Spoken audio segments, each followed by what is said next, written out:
Hi, everyone. Welcome to another episode of Waiting in the Sky with TJ Starman. This is episode 207. We are in the 7th episode of a second season of this show. I'm stoked. We've been pretty consistent with it so far. So I would say that goal with the second season changes has been accomplished for the most part to this point. So I want to thank everyone who has helped contribute to what we've been doing this year.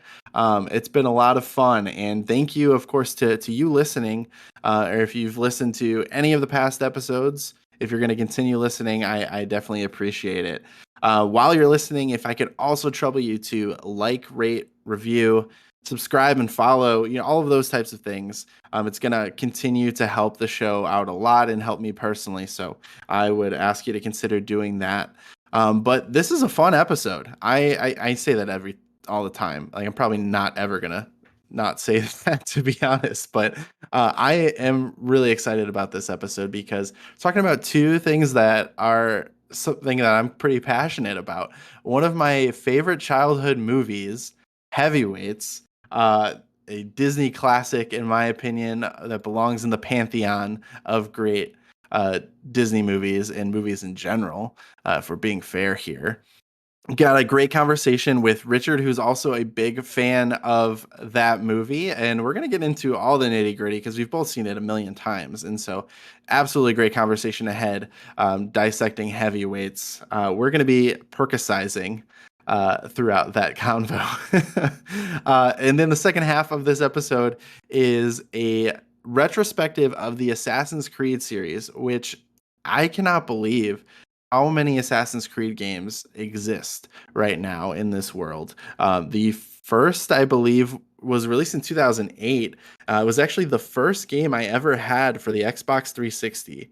And I fell in love with that game and ultimately that series, until the last couple entries that have been huge. And I've been an adult with responsibilities and have failed to make time to play much of the latest two entries.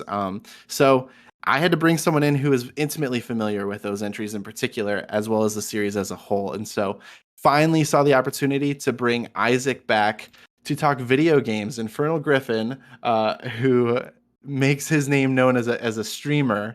I brought him in for a couple of movie conversations in past episodes, but he's finally here to talk video games with me. So great conversation about the Assassin's Creed series as a whole is on deck for later in this episode. But last episode, we switched it up on you, and we unfortunately did not have the dick pic, which is got to be everyone's favorite segment of the show at this point. So I knew we had to make time for it. Richard had something he was ready to talk about, and so here we are. This is the dick pic, episode 207. Richard, how's it going? It's going absolutely great today. I mean, I got to go outside and mow my lawn and, sunburn my scalp because I'm balding, and that was all fine and dandy. But aside from all of that, there's actually some really big news that kind of came out in the last few days. If you are a fan of early PC gaming, you might recognize the name Duke Nukem. My first exposure to Duke Nukem was Duke Nukem 2, which was a side-scrolling shoot 'em up, which was a lot of fun. But a lot of people's first mainstream exposure was the absolute masterpiece that was Duke Nukem 3D, which was just an absolute blast. Honestly, between it and Doom, I would almost say that Duke Nukem 3D is the better of the two, specifically because of the amount of wisecracking that Duke Nukem does. And I mean, there are so many iconic voice lines from that, but I digress. I'm getting a little off track. There was a third game that was slated, or sorry, a fourth game that was slated for production after Duke Nukem 3D. It was going to be another 3D shoot 'em up called Duke Nukem Forever. And as a lot of people know, that game languished in development hell for years Mm. until it finally was released in 2011 for Windows, PS3, and Xbox 360. And And it was amazing, right? people was like, it's definitely Duke Nukem, but it's not the best Duke Nukem. Like, people were still kind of nostalgic for Duke Nukem 3D, and they were thinking, well, after all this wait, it's got to be really good, right?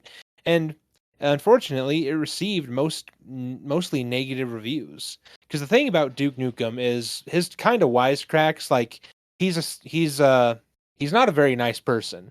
Like, and he's also kind of sexist too. Like, I know a Mm. big thing in the old Duke Nukem 3D was when I was a kid, I had the shareware disc. That's how you know I'm old. I had a shareware disc of this game, and it was the first few levels. And you could go into the strip club, and you could literally just like throw money at people, and they take their top off. And then my dad saw me doing that, and I was grounded for like a year. But that's just the kind of guy that Duke Nukem was. He's just a womanizer, big macho dude.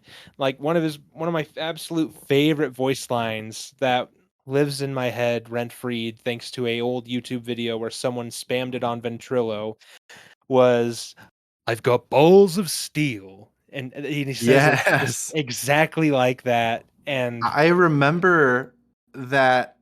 So you had a Duke Nukem soundboard that I remember we messed with all the time when we were in like, I don't even know if it was high school. It may have been like eighth grade still. yeah, honestly, but a lot of that was that Ventrilo harassment video because he's this guy is just in a call and they're like, "Excuse me, who joined our voice channel? I've got balls of steel." It's just spamming it. Oh my god, like that's just the kind of guy Duke Nukem is. He's just this big macho badass. Right. He's a parody of a character. Yeah, more than anything, yeah. It's like, oh man, it's like Clint Eastwood from Dirty Harry with really, really huge muscles and he's on steroids.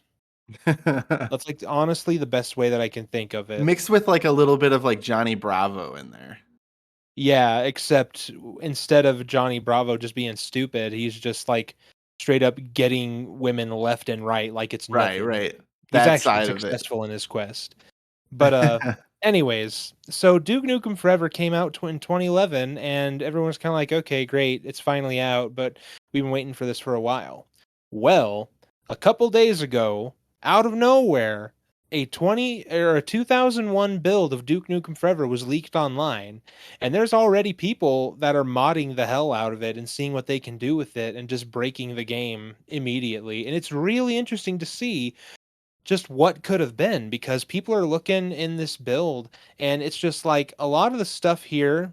Like, I watched some gameplay of it, and honestly, the gameplay more than anything reminded me a lot of Half-Life. If you've ever played the first Half-Life, like, you're familiar with the way Gordon Freeman moves and like the way his crowbar will like break through glass. And honestly, a lot of that I feel like was represented in this early build of Duke Nukem Forever. It was kind of eerie to see.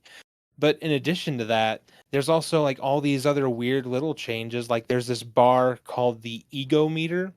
I don't think they ever found out like what the use was supposed to be for it, but yeah, there's just this bar there that's supposed to measure Duke's ego. And in addition to that, there's like a few enemies that almost look like a Terminator. There's an interface where it's like the menu for the game, but it looks like a weird operating system. It's just so weird to get a glimpse of what could have been had this game actually came out back in the day when people were expecting it. Because even after Duke Nukem 3D, I mean, there were still a lot of games coming out. I mean, there was Duke Nukem 64. There was like three games on the PS1. There was a game on the Game Boy Color. There was another on the Game Boy Advance. I know there was one for Nintendo DS as well. Like, I mean, they're still trying to keep the IP alive, but it's just extremely interesting to me to see like this guy was like back in 1996 when Duke Nukem 3D came out, people were like, "Okay, great. This is how FPS games should be." And then for Duke Nukem Forever to come out like 10, 11 years later and everyone's just kind of like, "Meh." Like, it's interesting to see what that follow-up would have been and how that would have tried to compete with other FPS games that came along and revolutionized the genre at the time. Right. Yeah, yeah, that cuz that's like Modern Warfare, like Call of Duty 4 Modern Warfare was 2006. Um I think, or 2008, one of those. Yeah, I'm not Um entirely sure, to be honest. and that's like really where like FPS, I'm not even going to say like as we know them because I think there has been another shift since then, but like the whole genre was changed from that point until until the early 2010s. And so I think if I remember correctly, with obviously when a game is in production hell like that one was, like there's a lot of reasons that their things are delayed, but I think a big reason was that they saw this shift in the genre and they were trying to catch up to it. And so rather than a game that was more like you've described this build, more like Half-Life, I think they probably tried to pivot more into like Battlefield, Call of Duty of those times, and then ran into more problems and all of that. Yeah, it became a problem of we want to be the next big thing, but how can we be the next big thing when the next big thing keeps coming out every year? And Hmm. honestly, I think the biggest kick to the balls was Half-Life 2, because when Half-Life 2 came out, like people were like, "Wow, this is how FPS games are going to be rendered now." Because I mean, Hmm. the original visuals in Half-Life 2 still hold up pretty decently today. And this was back in, oh man, what year? I can't even remember what year Half-Life 2 released. Just a second here. I've got it Was it pulled like oh up. 04? Yeah, 2004. I mean, it's insane to me to that yeah, that game from 2004 still holds up so well today. Hmm. Yeah, it's super interesting. I watched a little bit of some gameplay from this build, and I definitely see where you're coming from with a Half-Life comparison, but it is super bare bones. Like obviously it's an unfinished build, but even at that, it's super bare bones and doesn't look great at all. So like I could see Yeah. that being a huge consideration. Like, oh, like this has to look way better. We need to kind of scrap this and start from the ground up. Yeah, they kept trying to bring in like new 3D rendering technology, but the problem was it just kept getting delayed and delayed and delayed. And think about that. That build from 2001, right? 3 years later, we get Half-Life 2, and now those guys that spent all that time making that game, they go, "Ah, fuck, now we got to compete with this." Right, right. Yeah, they were probably, if everything had gone smoothly in development to that point, they were probably ready to get that thing shipped. And it's like, oh, never mind. Yeah, and I mean, speaking as someone who has helped develop games before, it does become this thing where you want to make it the best product that you can, but before you know it, you're just spending all of your time trying to refine the alpha, not even close to the finished product.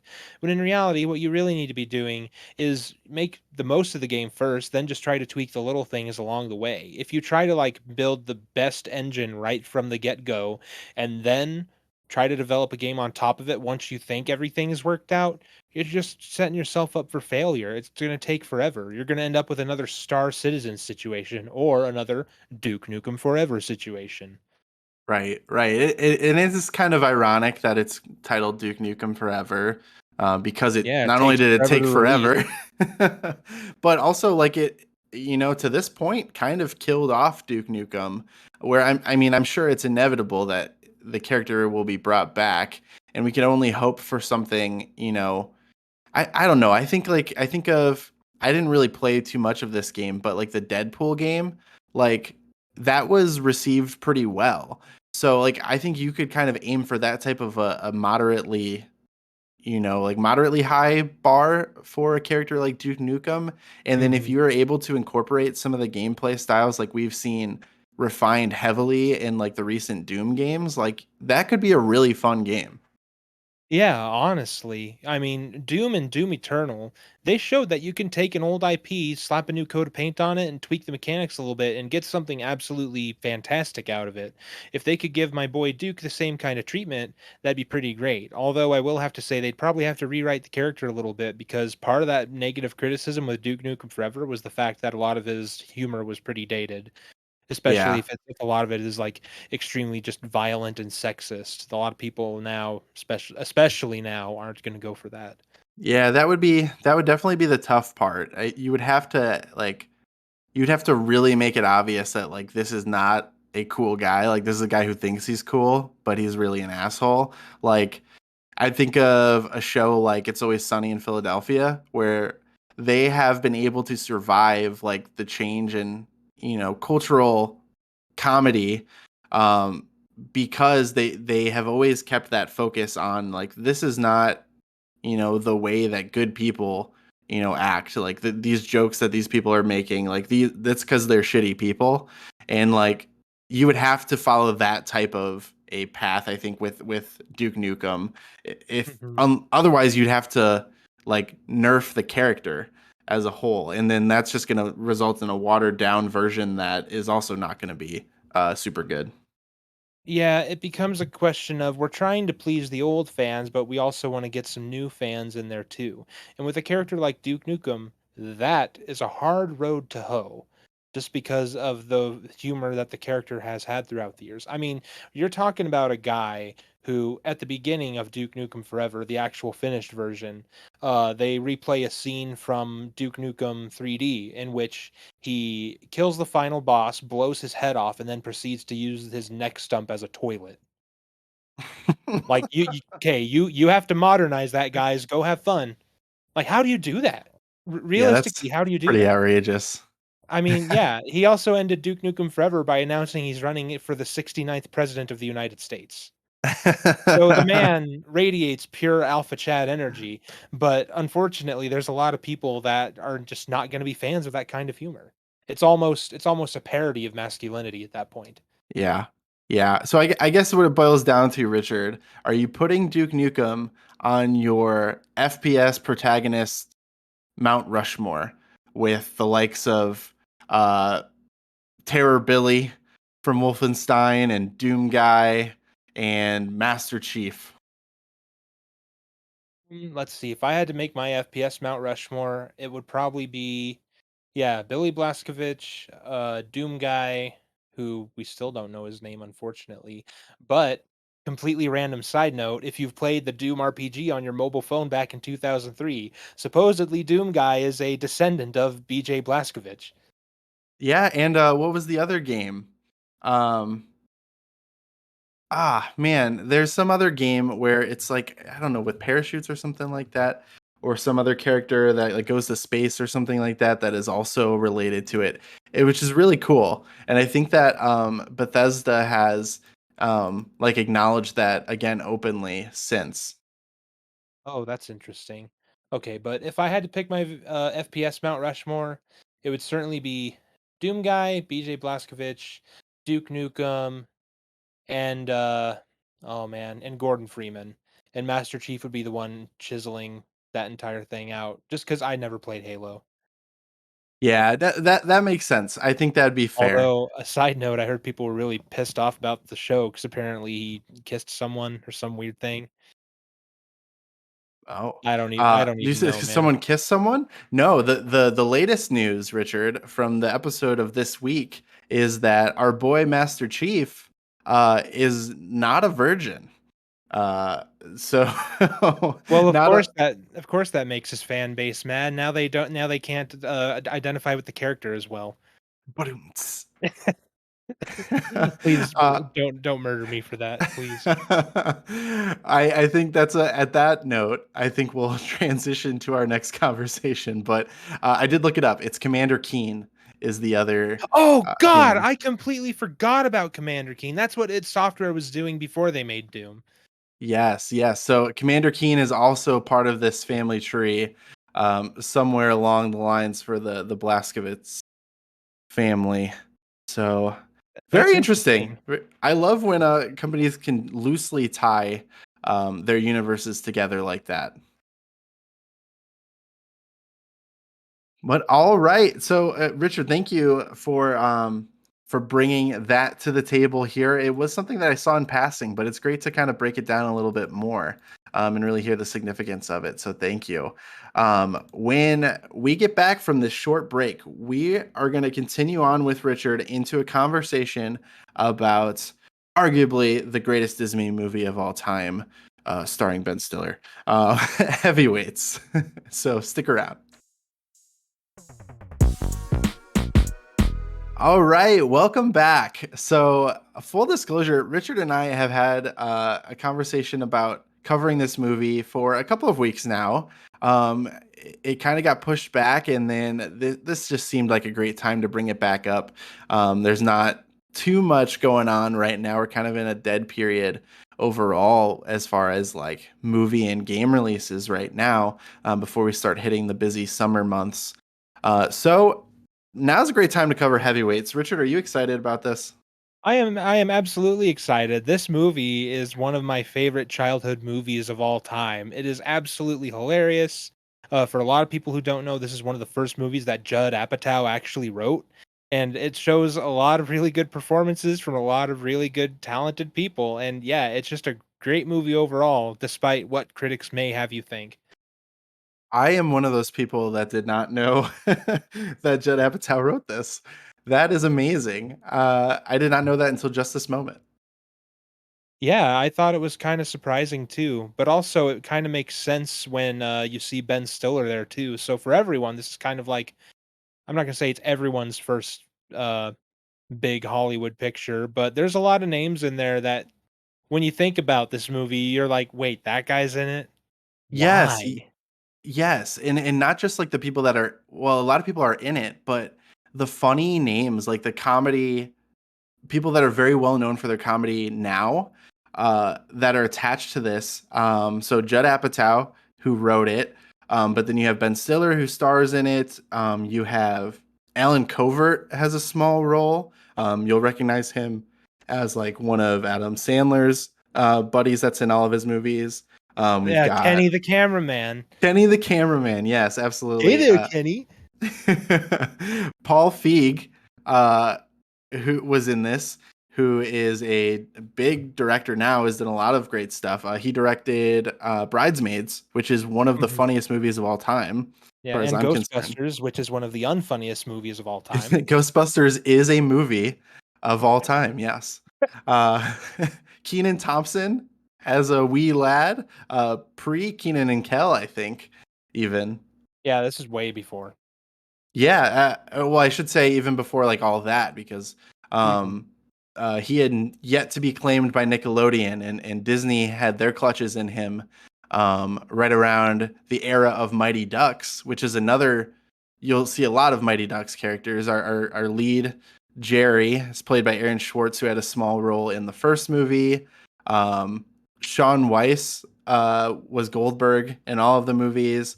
Keenan Thompson was in 2 and 3 as well. So you've got some very interesting names throughout this movie for sure.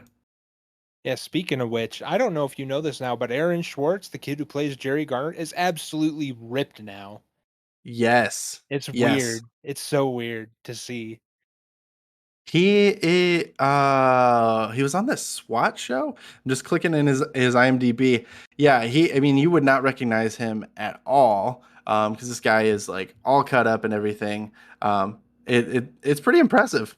But I was getting him mixed up in my head with someone who had a similar transformation, and that was with Was it the guy Jerry who's Connell? Jerry Connell did also from Stand By Me to Yeah. like his stuff in the mid 2000s and everything. Oh, the hit Um movie Kangaroo Jack, yeah. yes. I'm thinking of from a Disney Channel original movie, The 13th Year. The guy who plays the merman lead character in that ended up also being like just super jacked.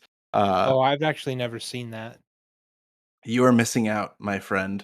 The 13th Am Year. I? Am I really? Well, you're missing out in as much as you can miss out on a decom, to be fair. So I just think that the best way for us to cover this movie, since we both know it so well, and I don't know about you, I took some very in-depth notes on all the things that I thought might be worth a mention in this conversation on my rewatch. So I figured we'd just kind of go through the movie, start at the beginning, and kind of take it from there. How's that sound? Oh, my body is ready. It's been ready for this for like the last week. I've got the entire movie memorized. I have every single line memorized. I am ready. That's Awesome, not awesome. accurate, but it's close. Very close, very close. So, yeah, so it starts off with the opening scene is like iconic to me. It's burned in my brain where it's just the shot of like the school hallway clock ticking away towards summer vacation ultimately is what it is and like the kids all bust out and they're like throwing papers in the air and everything and it's like that cliche last day of school shot. Yeah, that was like a big thing with every 90s kids movie was, yeah, summer, yeah, no Summer. homework, Capri Yes. Sun. It was like they were done with school forever Yeah, every time. basically. And so they just have just kind of this montage of Jerry, our lead character. He's apparently 11, which I have issues with because there's no way like he's actually 11. I didn't do the math, but there's no way Aaron Schwartz was that age. And also it doesn't make sense for him to be that young. I think he has to be like at least 13 for this movie to really make a whole lot of sense. Yeah, he does look a little older than 11. And it would also be kind of bad for an 11-year-old to literally walking across this entire city by himself, almost getting mauled by a dog. Like I feel like Exactly. someone's going to call the cops at that point. Yeah, that was one of the thoughts I had. There's this hilarious part where these little girls are doing like a lemonade stand, and Well, he walks up, I know exactly what you're talking he about. throws down a wad of like cash and coins, and is just like chugging the whole pitcher of lemonade. It's so jarring to these girls. One of them starts screaming, "Mom! Mom!" Yes, because like, oh, like he's a fat kid. Fat kids love to chug lemonade. Yeah. God knows every day of high school we were there, I always had that pitcher of lemonade. It's the best way to start your day. And so he's just walking home. We find out he lives on Long Island. So, New York is a pretty safe place for 11-year-olds to be stopping around on Yeah, their own. yeah, especially by themselves.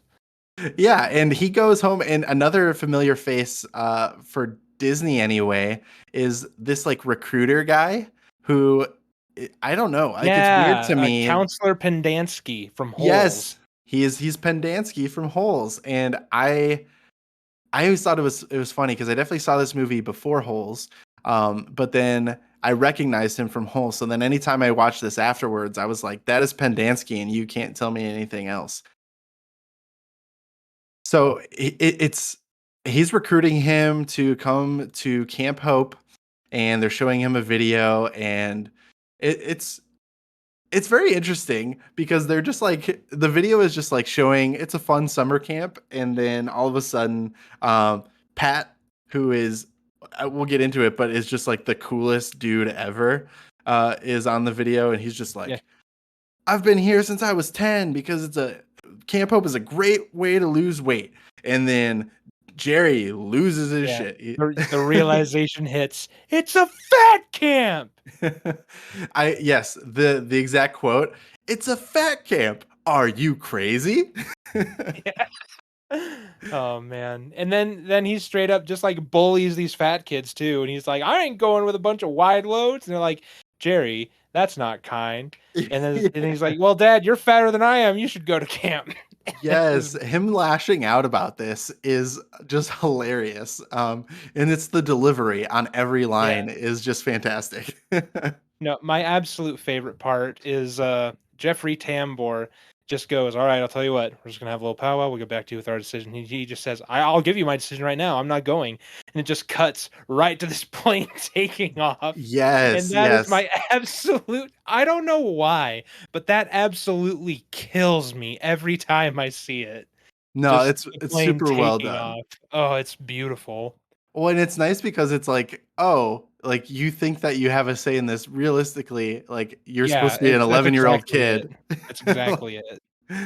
And then on that plane, well, first off, you mentioned Jeffrey Tambor, which is another name that is hilarious to see in this. I always think of him as the dad in The Hangover, where he just kills in Mhm. like 5 minutes total of screen time. Not to brag, but he actually came to our college once.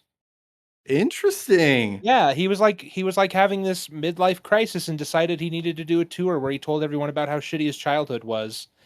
Like, that's literally exactly what happened, and then he hit on a girl and made everyone uncomfortable. But aside Oh, from that, he did end it with "There's always money in the banana stand." That got there you applause. go. There you go. I am not a huge Arrested Development fan, so I didn't make that connection right away, obviously. Yeah, not ev honestly, everyone only cheered when they said, "Alright, you guys might know him as King Neptune from the SpongeBob movie," and everyone lost it. Oh, I did not know that was him though. So that's Oh, also super really? Yeah. interesting. But we're getting sidetracked. So let's get back I to know, I this know. this glorious movie. On the plane is another great interaction that I love because we see Keenan as Roy for the first time, and Roy is a really cool character. He seems like just like the best, first friend that you make at camp, and so you fit that mold perfectly. And he comes over to Right. Jerry, who's just like Jerry is making such a I'm over this face Yeah, that he's ready to be done, especially after he got, like, the little pin from the yeah. stewardess. The stewardess comes over and what does she say? Like, hey there, Mr. Rainy Day. That's what it Yeah, is. Gives him this little airline wings, like a pilot wings type of thing. And yeah. he's still like, this is terrible. I hate my life. I What's I going I on? want to die. And here comes Roy, who is this ray of sunshine and a Roy of sunshine, if you will. I'm leaving. That's a bit too much. And so he comes over and he's like, hey, headed to fat camp? Yeah. And I love it "No, so much. no, why would you say that?" "Well, it's 'cause you're fat." "Is that your dad?" "No, why would you say that?" "Well, he's fat too." "Yeah, you're fat." "I know. That's why I'm going to fat camp." So great. Just an amazing exchange. And I love it every time. And then, so yeah, Jerry lightens up and he's like, yeah, I'm going. And Yeah. they "I knew it, connect. and that's your dad too, isn't it?" "Hell no." Hell no. He's like offended that he thinks this dude is his I dad. know, I know. It's so great. And then so I don't really understand. Like, I went to summer camp, but I went to like a more regional summer camp. And this one, he's straight up like on a plane. I don't think they say where the camp actually is, but he's going from Long Island, New York to, I'm assuming it's like the Pacific Northwest or something. Yeah, I was gonna say, they don't really give a location, they just show it's, like, right in the middle of the woods. Yeah, yeah, and there's like some hills and things like that. So an ambiguous location, but apparently a lot of people fly and then they all end up at the airport at the same time where the bus comes and picks them up. So Mhm. logistically speaking, I don't know how realistic that is, but that's totally beside the point Yeah. because Well, I here mean, especially comes, the kid from England, oh, that's right, yes, Nicholas, who is really the next interesting in president this. of the United States. I love that line too. But here comes Pat, who I already alluded to it. Pat, I think, is like the coolest guy ever. Like, he is the Yeah. quintessential, like, if you wanted to have the greatest camp counselor, like it's this guy from this movie because he Yeah. he kills it. Yeah, you may recognize him from the Camp Hope promotional video. He has this genuine connection with like all of these kids, Mhm. and he he fools around enough with them that they like, have that give and take, but he's still like responsible enough, and like lays down the rules but isn't like hard about it. So like they do this gag where they show the bus driving and there's all of the fast food signs along the side of the Mm. road. And this shot is genius, in my opinion, because they just show the bus coming down and you hear the conversation from inside the bus. And they're all like, come on, Pat, pull over, pull over. He's like, no, we got to make it back to camp. Don't tempt me. Don't tempt me. They're like, come on. And then he's like, all right, let's go. And starts going Yeah. And and then he then just swerves hates back. them. And I'm They're like, like, "Come on, Pat, you suck." yeah, I'm like that is the best. That he is like, comfortable enough with them that he can mess with them like that and Yeah, still like more than anything, Pat is the fun uncle that we all had as a kid. that's a great way to describe it. Yeah, Pat is awesome. And I thought that was a great way of demonstrating that too. This moment stood out to me where they are pulling up to camp and like I think his name is Sims. I don't think they gave him a first name, but he's I like know, the there's, like, this odd yeah, he's, like, this kinda weird he's like Lurch almost from the right. Addams Family. He's just kinda there, and he's just kinda towering, and he's, like, giving him this weird head shake like, "Don't come to camp. Bad Yeah. things will happen at camp," and it's completely out of nowhere. It doesn't make any sense, and he's standing there, like, holding, like, this big broken branch and, like, shaking it, and like you said, like, turning his head like, "No, don't come," and we get this, like, music cue where it gets all ominous as Jerry is watching him through And the then it just window. and it just cuts back like nothing happened. Yeah, and then we see It's him just a chasing weird after the bus, like, yeah, just, it's like just a weird moment. It's just a super weird and it moment. doesn't make any sense, like, if it was just supposed to be ominous for the sake of being ominous, like it almost felt to me like a trailer shot, to be Hmm. honest. So yeah, that was. I'm really glad you caught on to that moment as well because that's always bothered me over the years. It's just strange. It's just really strange. Very strange. And so at this point, we start meeting more and more characters. We see the rest of like the counselor staff. Paul Feig plays Tim, who is a counselor who used to be a camper, and so he was fat but lost a bunch of weight, and so he's the skinny counselor. And apparently, all of the kids give him crap for it. Oh yeah, that's right. He used to be fat, but now he's skinny, so we pick on him. Yeah, and they're like, "Hey Tim, what happened? You have a baby?" Yeah, it's just weird. And he's just kind of like, "Come on, guys, just let it fly. I don't care." But It's weird. It's like the roles are reversed. right. I think that's intentional because it does come across like at face value just kind of weird that they would do that. But I think it goes back to a line that Roy had on the plane when he's talking about why he loves camp so much, and he says, "Because you're not the fat kid, everyone's the fat kid." So it Yeah. is literally reversing it when they're picking on Tim. Yeah, I didn't think about it that way. That's a good point. We also see Nurse Julie, who is a lovely addition to this cast because it is a bunch of dudes everywhere. Mhm. Uh, and she's pretty much the only real female representation throughout the movie, despite some random female characters. But we also see Pat just like turn to mush around her. Yeah, well, honestly, a struggle I relate with almost too much. She's just kinda like, "Hi, I'm the nurse." He's just kinda like, Yeah, she asks where the infirmary is, which, Yeah. okay, first off, she should probably know where the infirmary is, like if she was hired to Considering be it's the her nurse. job, yes. But then he definitely should know because he'd been coming to camp since he was 10. And one of the kids calls him out. I think it's Roy calls him out on it because he's like, I don't know where it's at. And she's just like walks off. And it's so they got this like kind of like bumbling idiot, with the super kind, like hot girl relationship that was like all of the rage in the late 90s to mid 2000s. Yeah, that's literally exactly what that is. And so they obviously are laying the seeds for that, like, romantic relationship there.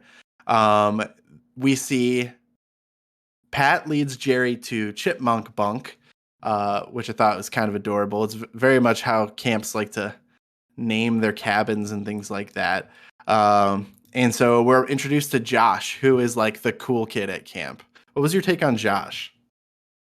There's one moment that sticks out where I forget exactly what they say to him, but he just goes, "This pleases me." And I'm just like, "That's a weird way to say that." But Yes, that's it was also kind of how you knew, like, this is a man not to be reckoned with. He yes. obviously knows his place in the camp hierarchy, so we must respect him. He's very much like did you ever watch Recess? No, I actually never did watch that. Okay, so you're probably not gonna get this reference, but some people maybe will get this reference. He kind of reminds me of like a King Bob type character where he is like he's the top tier guy in this area. And he's the cool guy, he's the wisecracker, jokester throughout. He's played by Sean Weiss, who is Goldberg in the Mighty Ducks. And so he plays pretty much like the same character as in those movies, which is interesting. We get one of the coolest sequences in the whole movie, is how I feel about it, where Jerry tells Josh, he's like, well, don't tell anyone, but I snuck in some Oreos That is for very sneaky of emergencies. you. Yes, that is very sneaky of you. And then he goes, Chipmunks, download now. And all of a sudden, full systems go. Like these kids all got like candy and like salami. Uh, Oh, like yeah, "Kid, help me get these salamis off my back." I it's forgot it's about that. hilarious. And so they have all this candy, all this junk food that they're like hoarding throughout this cabin. They have like this dugout secret stash underneath like one of these trunks. Yeah, and And I just think it's super cool. they pelt that thing with junk food. They just fill it to Yes. the absolute brim. They're hiding it in, like, the posts on their beds. It's nuts.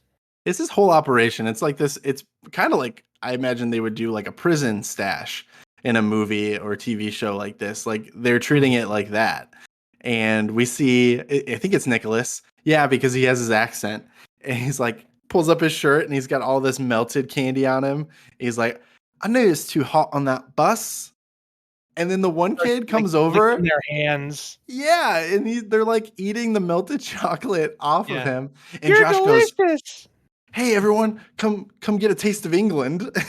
Yeah, it's gross. It's so Yeah, very gross. gross. I just remembered the this pleases me comment though. And it is kind of, it's even more gross with the context because Roy comes over to Josh and he goes, "Hey Josh, I just saw the new nurse. She's very attractive." That's it. And "This Josh pleases goes, me." "This pleases me." So yeah, kind of creepy, but it gives you like exactly what you described, that Josh is kind of like, the man at this camp and establishes his character like that. But now we're getting to the point where everything changes. And Oh, right. it's just outrageous to me because as great as this movie is, and it has to be set up this way, this is on my rewatch here that I just couldn't shake the logic of it for myself. Because how in the world do you get all of these kids to this camp? You have all the staff members ready to go, and then on after they're already there, you tell them that you sold the camp and it's different people that are running it, and they're going to be making an infomercial. And Feel like the employees would have had to have known something about that beforehand due to at labor laws and the minimum, nature of such. the employees would have to know. That part was weird. It was weird to me that like the parents were literally shown like 2 weeks before this a video of what the camp used to be, and now they're supposed to be okay with what it is now without ever seeing anything about it. And Yeah, something apparently their tells me that's a kids, lawsuit. yeah, and their kids are going to be in an infomercial. Like if everything went to plan, they would have to sign off on this at some point, like legally. But that's another whole thing. One big takeaway is that the Stillers in general are great. They play the older couple that owns the camp and then sells Mhm. it. But Jerry Stiller is just the greatest, man.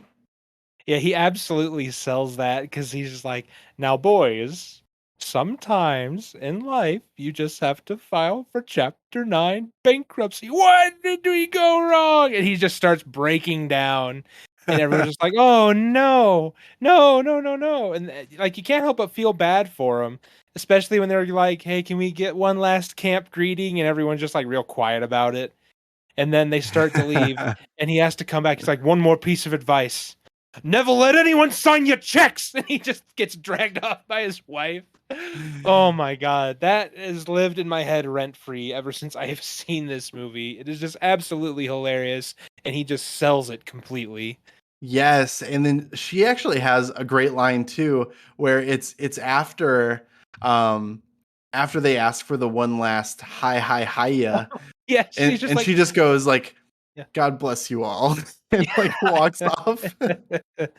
Yeah, you can tell they're not having a good time. Yeah, your heart breaks, and they're like that's their only thing. They're in the camp video and they're in that part of the movie, and they both do such a great job Mhm. in those very limited lines that they have.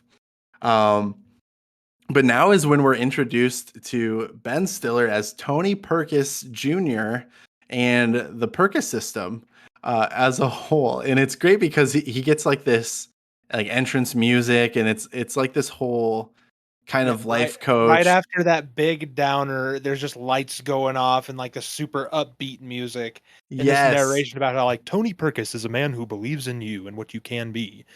And just it's just so bad. So good, but so bad. Right, right, right.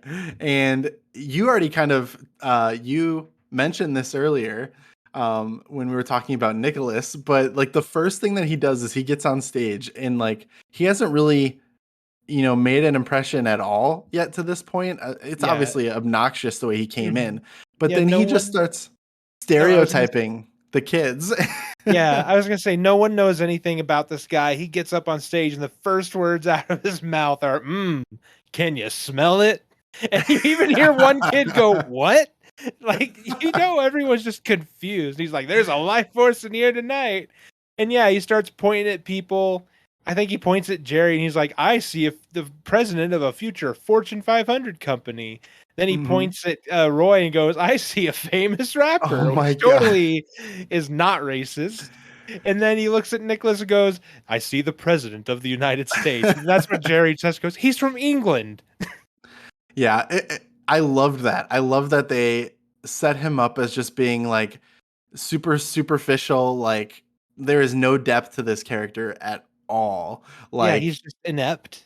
He doesn't know yes. anything about the people that he's trying to work with. And he's telling them they're all going to be in this infomercial, and you Mhm, literally like you they all have this same like I didn't sign up for this look on their face because they mhm. literally did not sign up for this.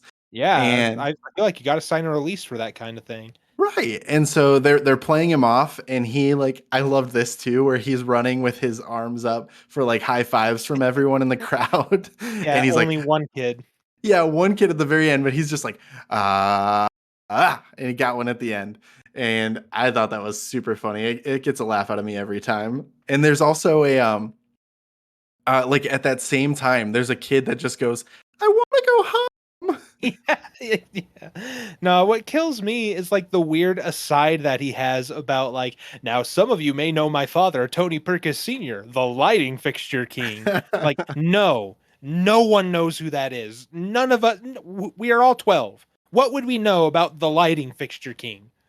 It's just such a Exactly. weird thing to mention.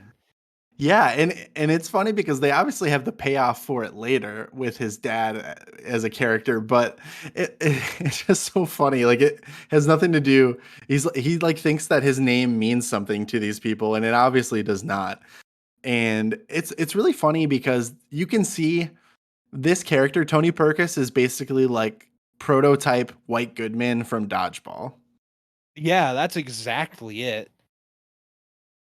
And so yeah, then we see there's been a change. Tony apparently this is another thing. It's not realistic. Apparently Tony takes over and he makes Pat into a janitor and assigns a new counselor to the Chipmunk Bunk. What is that new counselor's name, Richard? Ah, I know. Well, first we need to play the fun game where we learn each other's names. But But we we already know already each other's names. Yeah, silence. Yes, that is Lars, our good friend from far away, as he puts it. Lars, okay, so Lars is super interesting because rewatching this now as like an adult, and not just this most recent one, but in past revisitings, like he's not as evil as I remembered him because he's told to do things and he does things for Tony, but he's not like doing things necessarily to be a jerk. Like he's just kind Yeah. of a cold person. Yeah, he's European.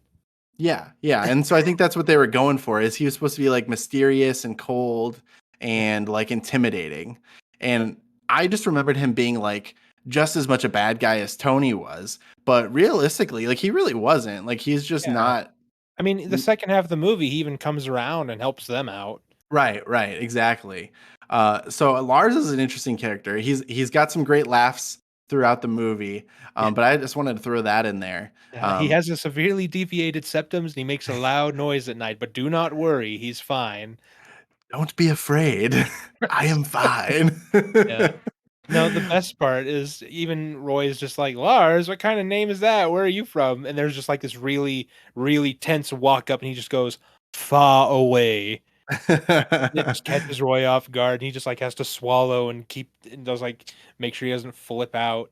It's just such a weird introduction to someone yet like, yeah, you said isn't really all that evil. More than anything, he's just doing what he gets paid to do. Yep. No, exactly. Uh, so then we're transitioning now to this is like morning one, and we get the announcement over the camp speakers. It's Tony playing some like I don't know, like yoga type music to wake everyone up, and he's Forgot making an about announcement. that. Oh man, it's so Someone and like they're one of like the kids. yeah, they're like, "Oh no, I'm dead. I Yes, died. yes. I've gone to heaven." Yeah, I forget who it was, but I think it was maybe Roy who is getting up and he's like, "I'm dead. Am I in heaven?" Yeah, And Oh then man. Tony's over the speakers, and he's like, I forget what his opening line is, but he's like, the key word there is value. Do you have any? Not yet.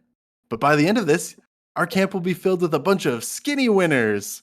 Skinny wieners.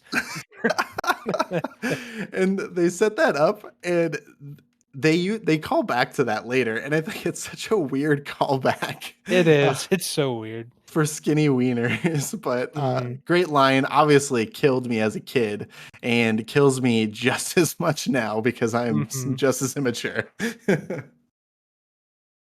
And then so okay, what's next? They're doing the weigh-ins, like their initial weigh-ins, and Lars is doing them. I just wrote down in my note, very fat, I see. Or then our friend from earlier, Sims, hops up on there and he goes, "Congratulations, Sims! You're the fattest boy in camp." And oh man, what's his name? I can't believe I already forgot. And Josh, then yeah, Josh goes, "All right, yeah, let's hear it for Sims." And everyone's and they just all cheering. applaud. And then yeah, Sims is like doing the hip hip hooray with his hands type of thing. Right. It was great.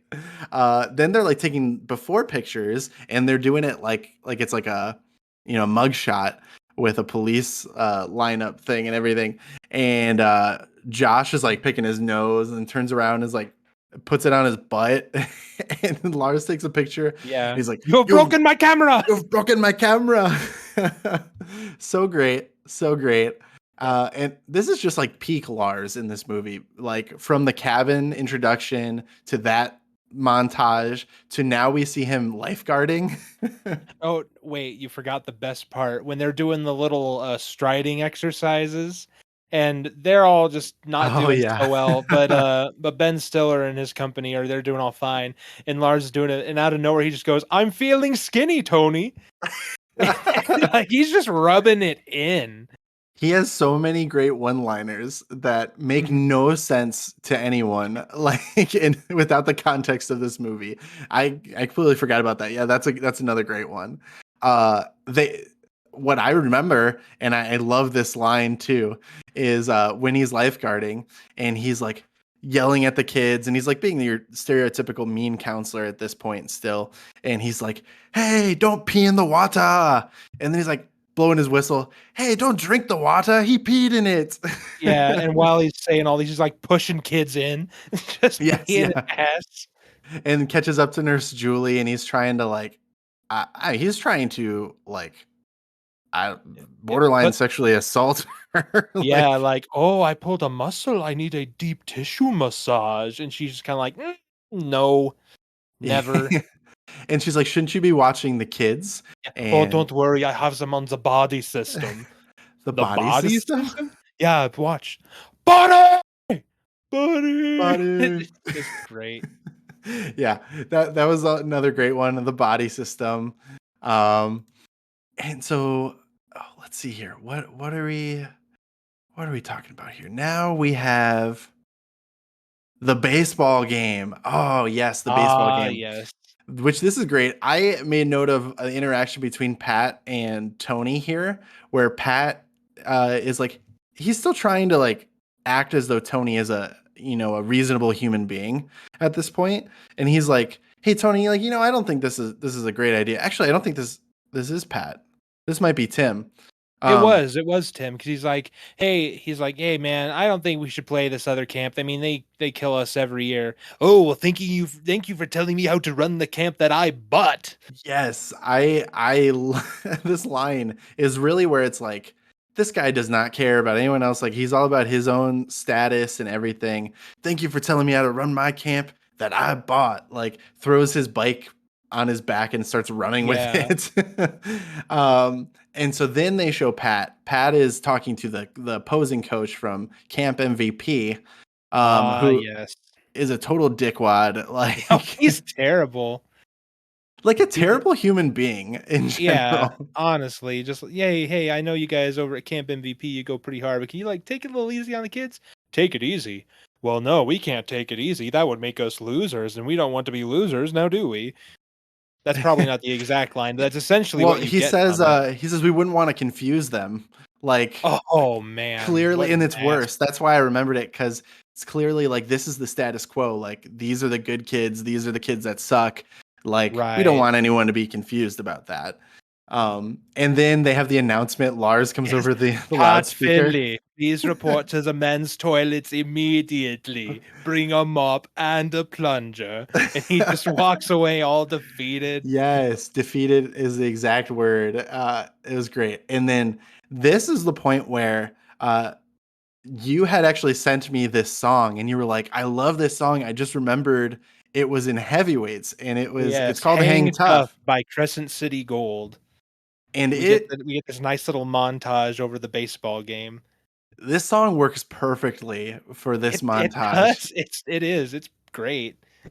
It's like it's got enough of a like, rhythmic kind of funky beat to it that it still is like lighthearted enough to go along with like the camp setting, but it's Mhm. about like getting your ass kicked and like sticking it out.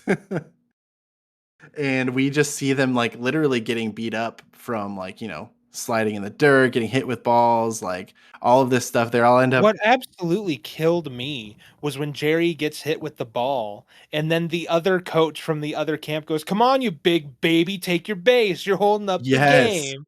I'm like, Well, and he's just like getting ready to jump the guy, and Roy's like, "Nah, dude, it's not worth it. Just take the base." And I'm just with like, the "What?" bat.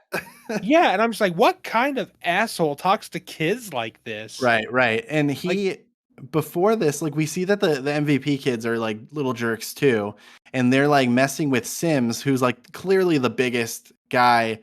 And he ends up hitting a home run, like so far that it hits one of the other kids that's walking back from the nurse in the head. right, I forgot about that. And they do like this ricochet, like jump cut effect where it's like when it's like in the modern videos where they're like haters will say it's fake type of thing. Yeah, it's exactly that. And it's hilarious. It's just like, oh yeah, totally. He hit this ball and it ricochets off like the camp like sign and then hits him in the head.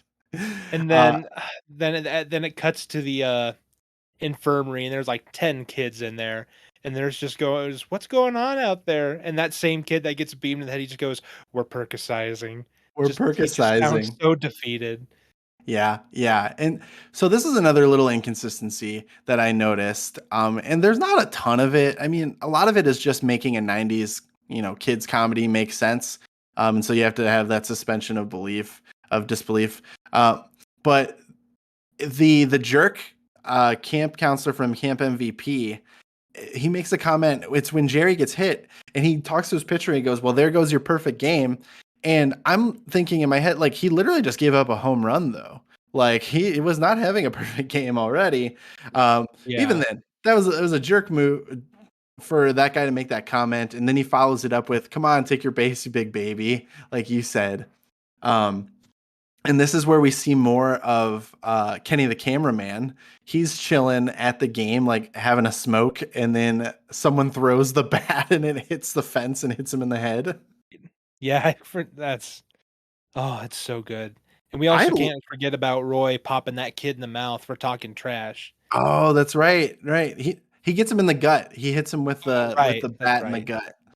Yeah, no, that was like one of the moments of like hell yeah, like get a little bit in on these guys because they're all jerks. Yeah, Um, exactly. And so next is the reverse scene of the download scene, where now Tony, he's literally like a police or not a He's police, he's like like a he's like a Gestapo officer raiding someone's house. right, right. And so he's like, this, I hate this part of the job, and he's like knocking on the bedposts to see if they're hollow, and ends up finding like a string of candy that they had in there. And then I don't know if you've had this thought before. Every time I've watched this, I'm so confused by the kid. He's a counselor, I guess, or like some maybe like a junior counselor. Yeah, I was in Chipmunk Bunk last year. Look at this. Yes, Yeah, this little snitch. it turns out his little brother, well, you know later. It's that kid with the glasses. Later on in the movie that they kind of look into that a little bit more. But yeah, he's just like, "Oh, I'm a counselor now. So that means that I have to suck up to Tony." And he's just like, "Oh, here's everyone's stash." Yeah, and so he just snitches and points it all out. And one of the best lines, if not the best line of the movie, is Oh, delivered by look, Ben a Stiller. deli meat. Oh, look, a deli meat. Yeah, he's like, oh, what a nice little treasure trove. Who wants to own up to this? And he's like snapping, he's like bending it in half and like snapping it, Yeah. throws it away like a boomerang. Hmm. I love that line. It's living in my head uh, forever. And then, of course, we have Josh stepping up to let Uncle Tony know who the candy belongs to. And Yes. obviously, the candy belongs to Seymour Butts. Yep. And as a matter of fact, this is a little bit of trivia here. So do you know that scene? Anytime they say Seymour Butts, their lips don't match up. Really? Yeah, they had to redub that line because the original line made parents mad. The original line was, I'll tell you who it is. It belongs to Peter Fitz. Peter Fitz? Well, who's Peter Fitz? Well, everyone's Peter Fitz if you push hard enough. Oh my Yeah, they gosh. had to cut that because Disney was like, we're not distributing that. You Wow, have to that change is that right now. that is so far not Disney. I can't even believe that would Yes, have exactly. been That's how you filmed. know that's how you know this is a Judd Apatow movie. That is great. That's great because the candy belongs to Seymour Butts, and it's great because he just goes like, Seymour Butts, Seymour Butts, who's Seymour Butts? And Yeah, then nobody they sees more butts than you, Uncle Tony. and then he like, oh, what he goes, you just messed with the wrong Yeah, man. he leans and goes, "You picked the wrong man to mess with." There you go. And then he walks away, and Josh hits him with the stinger. Well, I didn't know I was messing with a man. Yep, and everyone is just dogging on him. He goes, "Oh, ho, ho, a comedian. I like comedians. Perhaps I can book you on a tour." And And then of so course this leads ominous. to yeah, and then of course this leads to the crushing realization that Josh is no longer at the camp. Josh is no longer at the camp. We get this like montage of all the theories about him, which is also like Yeah. hilarious. Yeah, They're and it like, cuts to the best part in there is it cuts to one of the cafeteria workers or go, "Oh, Josh, well, you see, he's dead." And he's just so deadpan about it. yes, and there's two cuts to him because the first one is him just being like, sorry to hear about your little friend Josh. And then it cuts Yeah, back to him when we hear more of the theories, and they just throw his in there. He's like, "Yeah, well, he's dead." it's just so random. It's hilarious. And I forget one of the other ones is like, "Yeah, he's living in the park with a guy with no legs." Yeah, I can't So remember many all great the theories. theories, but it's just like it's just the shit that kids say. That's just what Hmm. makes it so good. Now we start seeing like this. It's a montage of like Tony being crazy and just like ridiculously harsh. So he's like making an announcement. He goes, "Attention campers, lunch has been canceled today due to lack of hustle. Deal with With it." it. Yeah, it's while Jerry's narrating the letter that he's sending to his grandma, which they Which say, "Yes, grandma, I they say that some people say war is hell, but unfortunately they've never been to fat camp." which is also a great line. I think it's funny that like they're just picking a nameless character for him to write a letter to, but I was like, Yeah, it's mostly exposition. we never see or hear anything from the grandma, so they could have easily just said it was his mom. Like, I get why he wouldn't write to his dad, but his mom is Mhm. shown to be like caring and less concerned about like him losing weight, where his dad is just focused on him losing weight, that he doesn't care about what he's trying to tell him is happening. So, but that was another little nitpick I had. Um, my favorite, the line I quote the most, which is like it doesn't even make sense. It's a super obscure line, but it's when they have the block of ice and Tony is laying there shirtless with the block of ice on his abs, and Lars has a sledgehammer, and he just goes uh like, you'll all be doing this by Labor Day or something like that. And then he's like, all right, do it to it, Lars. And that line, I say it God. all the time, and no one knows what I'm referencing, but I just use it all the time for like, all right, let's go, do it to it, Lars. Oh god. And yeah, I forgot he's like laying on the bed of nails and he's like, "You're all gonna Oh be doing this yeah, by week 7." there you go, there you go. And then it cuts to the dance sequence, which is, I think this is super interesting scene for them to put in because Tony clearly set this up to like embarrass the kids, Oh yes. the boys, by having like this girls' camp there and to like have them just be awkwardly interacting and not really talking at all the whole time.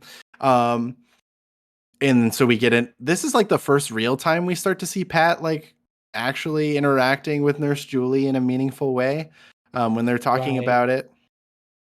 And Pat's like, they're young. They're still afraid of girls. And I forget what she says, but then he Oh yeah, immediately freaks out again. she's like, "Oh, well, do you want to dance?" And he's like, I don't," and yeah, you can just tell that he is on par with his younger friends in that Yep. department. Yep. And so literally brutal because they have the part where one of the girls walks over and all the boys are like, "Oh, she's looking at me. She's looking at me. She's going to talk to me." And she just goes, "Where's the bathroom?" And they all turn and point to the bathroom. And that's when it cuts to Nurse Julie. And she's like, "Ooh, that was brutal." Yeah, and absolutely. a- so then Tim is sitting there and he's like, "This sucks." And then Love Machine starts playing and Tim just can't contain himself anymore. It's just so funky. And so he jumps in and starts dancing. Pat Yeah. goes and talks to him and he's like, what are you doing?" And he's like, "Look, I start dancing, then we get the guys in, they start dancing, then pretty soon the girls will want to join us because they'll see how much fun we're having." And I wrote a note of Pat's response. He's just, "That's weird, Tim." And so he looks at Nurse Julie and is like, "All right, I got to go do this too." Um, Partly for the kids, partly to impress her. Like at this point, it's kind of within his character that he wants to do what's best for the kids too. And so then it's Pat and Tim dancing like that, and they're trying to get the kids to join in, and then they finally do. All the kids from Camp Hope join in, and then the girls finally talk themselves into going and joining them before they stop the dance. And Tony Tony stops the has to dance. come ruin everything. He's like, "All Yep. right, get back on the bus." And oh He, man, he says something else. I can't remember exactly what it is, but he's like, "I'm sorry you had to like go through this, ladies." yeah, Just he like something apologizes mean. to them. Like he's such a jerk. And then like they're just standing there awkwardly, and he turns to Mhm. Pat and he's like, uh, "Better put this food away. Yeah. The insects will be out soon." Yeah, and then you like hear a weird buzzing noise in the background. It's just so weirdly ominous. But my favorite part is while they're all like getting going and everyone's leaving, there's this one kid in the background, this girl, they just start making out like Yeah. nothing's going on. And they've been dancing for like a minute and a half at this point. Yeah, Like it's it's super hilarious. weird. I was like, "Man, this kid works fast." Yeah, Uh, whatever game he's got, he needs to give his friends some advice. Right, right. Then it brings us to the most heartwarming scene of the entire movie. Well, besides the exciting conclusion and everything where they're triumphant, which is Pat talking with Jerry. Jerry's like, in his feelings. He's out at the go kart track because he wanted to ride the go karts. Like that was his whole thing about being at least open to camp in the first place. And so he's talking to Pat and he's talking about, how it used to be great and everything. And then Pat ends up pushing him around on the go-kart and Nurse Julie sees. And so she's like, "Oh my gosh, like he's such a good guy." Oh, Um, sweet. and, and it's just super heartwarming. Like I love this scene, and it really adds to the relationship between Pat and Jerry, um, which is really established right from the beginning. Because and I really believed it because I think like the established counselor that like knows everyone, like if there's one new kid, like he's obviously going to make an effort to connect with him right off the bat. Yeah, And so exactly. they show that, and then they just strengthen their relationship throughout the summer as they go through all of this. Yeah, And this was just a really nice moment. I always had the opinion that Pat Finley's character is essentially an older version of Jerry in a lot of different ways. Like they even got kind of the same haircut going on. And That's so true. there you're kind of seeing, okay, this is that younger kid's way to identify with this guy. Like they're just kind of two peas in a pod, that kind of a thing. Yeah, yeah, I get that. I could see that. where it's, like he met someone who could be a true mentor to him and can kind of set him on a path where he can give back. Um, I think that totally makes sense thematically and otherwise. Yeah, they do even kind of resemble each other with their haircut in this movie as well. Oh no, I hate to, this is completely random, but as I was reading some information about this movie, the kid that had the salamis on his back, Hmm. he died. Oh no. He died in 2018. He had sleep apnea. Wow, that's tough. That's so shitty. Salami Sam. I know. That sucks. And, okay, literally, and on the Wikipedia article, it said yes, he was known for his role as Salami Sam. Yeah, and he's the kid that was making out with that girl too. Yeah, God, what a legend. What a life he lived. Wow. So let's take a quick break and pour one out for our homie Salami Sam, and then we'll jump back into the third act of this movie.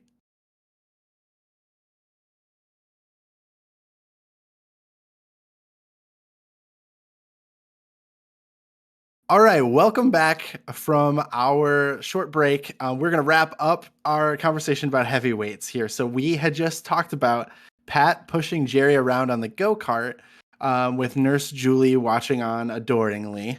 But then it gives us this cut after they, agree that like they're going to do something and they need to, make the most of this. And I think this is so funny because they're clearly just trying to set this up for later, but it's Jerry talking to Josh who is shaving. And this is part of the reason I feel like Jerry cannot be 11 because even if I think Josh is probably older than Jerry, but I would imagine Josh to be like 14 or 15. And at that point, it's reasonable that he might be shaving, you know? So it's weird to me that Jerry's 11 because I can't imagine Josh is older than, 1 or 2 years older than Jerry at that point. And the 13-year-old that's been shaving for years just sounds ridiculous. Yeah, out of nowhere, everyone's asleep one night, and Josh just breaks in, and everyone's like, "Oh my God, Josh is back!" And he's like acting like he's been lobotomized. He's like, "Josh was bad.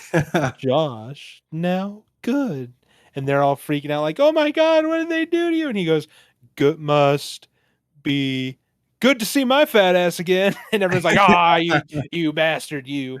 And then yeah, it Yeah, just cuts to him shaving, and it's just like, "Okay, bud, you're not 12. We all know you're not 12. You can't be." I But completely skipped over that brainwashing sequence, but I thought that was brilliant too. After all the theories and everything for that type of payoff, it was really good. yeah, my absolute favorite part of this is they go, "Josh, what's it like on the outside?"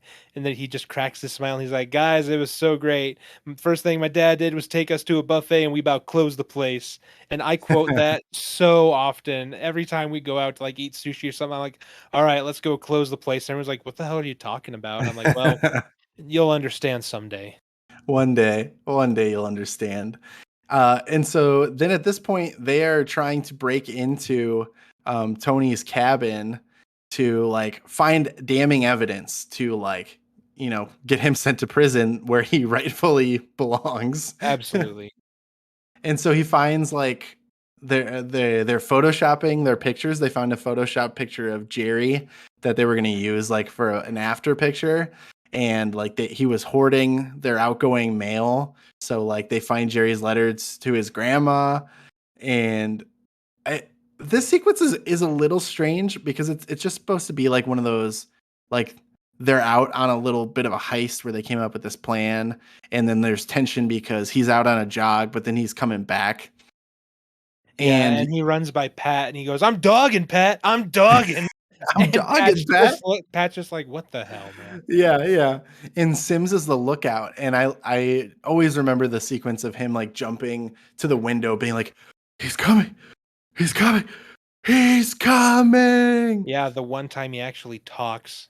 Yep. He doesn't talk the whole thing. And then that's the only time they get him. So then they all run out and then they're missing Nicholas. And they go back and Nicholas is like eating stuff in the fridge and Jerry Yeah, wasn't he, grabs like, him. eating a bag of sugar or something? It was something ridiculous. Like I Yeah. feel like he had chocolate on his face or something. I don't know. And so then Jerry's helping him out the window and Nicholas lets out a fart. right in Jerry's Yep, face. just for the kids. Of course, you gotta get that classic humor in there. One thing I did love though is how they run away into the woods and they all hide behind the trees. Yep, they hide right behind the trees right as he pokes his head out, and I thought that was Yeah. a really, really well done shot. Yes, yeah, I thought it was great because he turns like the one direction and then turns back, and they're all behind the trees. It's like, Mhm. oh, well, I guess there's no one out here. So that was really good. And then while they're like in the bathroom. I think they're in a bathroom, like regrouping. Yeah, they're, like, trying to regroup, and they walk by a bathroom, they're like, "Wait, guys, do you hear that? Sounds like a rapper." And so they go and they, And check down one of the Roy doors. goes, "What?" And I don't know if that's intentional, like, if that's him, like, now being offended at, like, you know, seemingly Oh, feeling like sure. someone's making another rapper comment, or if it was just, like, they needed someone to say what confused, and Right, they're like, yeah. "Roy, say it." Either way, I think his Yep, reaction is just like, "What?" And like, yeah, "Rapper? Food yeah, rapper?" and then they raid the bathroom, and it cuts to that one kid with the glasses sitting on the toilet eating a Philip. Whopper. Yeah, Philip's eating a Whopper, and they're like, "Philip, where'd you get that?" "Uh, I found it." And Josh is like, "Yeah, you found it," and he just drags him out of there. They They could have all done the old Timmy Turner. Well, I guess they couldn't have at this point because the internet wasn't really much of a thing. But it could have been the internet. yeah, okay. But then this is where we finally get the realization that Philip's older brother, who's the camp counselor, he's actually been sneaking in junk food in like some weird hollowed out log in the middle of the woods. And now that the secret's out, all the kids go and just get literally all the junk food they want. And even Pat's guilty of it. There's like a sequence where Yep. he like stuffs some money in there and picks up like a couple bags of McDonald's or something. Which it's like, Pat, aren't you like an adult who can leave and go Yeah. get You McDonald's can if you you can want? drive to McDonald's anytime you want to, man. Just do it. And it's of course set to "I Want Candy." This is a very memorable sequence of them like going to this hollowed out log. So my canon is that the one kid who sells out and snitches on everyone in the beginning, because he's the one running this Oh, I operation. think yeah, it was a business move. Yes, that's what the theory I'm subscribing to, is that it was all intentional. Like, he wanted to make money off of this, and so that's what he's doing. I mean, that's Um, good old capitalism hard at work. yeah, yeah, for sure. We're now seeing like the mid-year weigh-ins or midsummer weigh-ins portion, and I love this interaction between Tony and Kenny the cameraman, because he's like, they're ready to film him walking in for this shot, and Tony just starts going, and he's like, "Oh, well, I'm not filming yet." I don't have the camera on. "Oh, well, we'll turn it on." And he's like, "Is it on now, Kenneth?" And he goes, "Speed." And he's like, "Does that mean it's on?"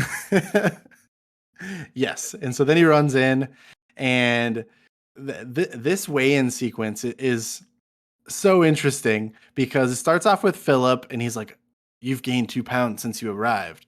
"That's all right. Well, all we got to do is lower your caloric intake, lower your food intake, and increase your metabolic output."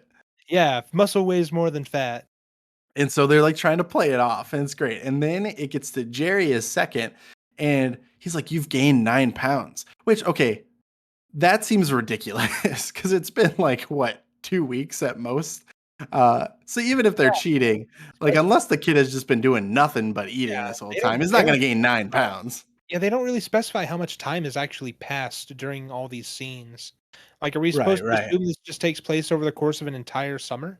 I think that is the idea, because like the parents come and visit. And so my experience, like, at a sleepaway camp is, you know, if I was only gone for my max was 3 weeks, I think. And so like my parents obviously were never making a trip out to see me if I was only gone for that long. But if I was gone for, 2.5 months, then maybe, yeah, halfway through it would make sense to have Right. like that parents weekend for like a check-in type of deal. So that was been my understanding of it. Um, and so yeah, so Jerry weighs 9 pounds. Tony, this is where we really see him go off the deep end and lose it, because he's literally talking to himself now. And like you see, like, clearly he has daddy issues, and like just through his conversation with himself, he's Yeah. like, How you "I feeling? blame myself. No, it's your fault." Yeah, that entire sequence is super weird. One of my favorite pieces of this entire scene is right before this. He has Sims hop up on the scale. He's like, "All right, Sims, come on, get on the scale." He steps on, and he's immediately just get off the scale. He's just mad immediately Right, because right. you can see that that kid is just like way, way, way, way, way It was over. it was actually Josh because I love that sequence too because he's like playing it up That's right, and it whenever was the camera's on, Tony acts like he and Josh are like the best of friends, like joking around with right. each other. And so yeah, he's like, "All right, son, get up on this on the scale." And Josh is like, "All right, yeah, let's do it." And he's like immediately steps on, he's like, "Get off the scale." Yeah, just so deadpan. It's so good. Yeah, that is definitely an example of Ben Stiller just killing it with his delivery there and the timing. It was just fantastic. And yeah, that's right before he loses it and starts talking to himself and then like goes off on the kids. And so now we see another sequence of Pat and Jerry talking, and this is where they're like, "All right, this is finally got like something's got to give. We got to do something about this because Tony just made everyone like have to go on a 20-mile hike the next morning. Oh, that's right. So this is like the crazy is finally hit, the crazy tipping point. And so Jerry and Pat are talking, and they're like, "Ah, we got to do something about this." And they're trying to come up with a plan. Pat's basically like, "All right, you lead the kids, and then I'll lead with the adults, and we'll figure something out." And Jerry's like, "Yeah, let's go get everybody and kick his ass." Yeah, honestly, that's the best course of action at that point. Totally. Like, I don't understand why there's a lot of ways that this could have been resolved prior to this point, but it's like at this point for sure, you got to be thinking about just kicking this dude's ass because you got a bunch of people, and he is totally proven to be insane. And so Yeah, they, it's just a crazy moment. yeah, and the next morning they're preparing for this hike, and I love this line too from Ben Stiller. He's like, um, it's nobody but it's just Father Sky, Mother Earth, and your dear old Uncle Tony. Yeah, if I heard that coming from a grown man, I'd just be like, "Oh, fuck. Yeah, I'm screwed." Uncle Tony. And then they're walking up a hill. He starts saying like, "This reminds me of the story of Icarus." And for anyone who's not familiar with the story of Icarus, Icarus is like imprisoned on an island with his father, and the two come up with the idea to create wings out of wax and feathers to like fly to safety. And ultimately, Icarus's father warns him not to fly too close to the sun because the wax melts and then his wings fall to pieces and he can no longer fly and he dies. So that's the real story of Icarus. Um, what Yep, Tony and then, Perkis is talking about yeah, he is goes, "This reminds me of the story where Icarus pushed a ball of wax up a hill and it melted in the sun." Just something completely it doesn't make stupid. any sense. And then he just says, "You're all like Icarus." It's Yeah, like, what are you trying to say? he's just And trying to that relate to these kids in the worst way possible. And then we see one of the kids like falls down and is like about to pass out, and he's like, "Leave him. He's a straggler." Yeah, stragglers are meant to be left. I was, and you can just, like, see the PTSD in his eyes as he Right, says right. that. And so then there's a cut back to the camp where Tim, Julie, and Pat are talking about like what to do. And so Pat's like, uh, so Julie, like, what did your friends in child welfare say? And she's like, this threw me because she's like, oh yeah, they said they'd be more than happy to come out and investigate, but they can't for 2 weeks. And I'm like, hold on a second.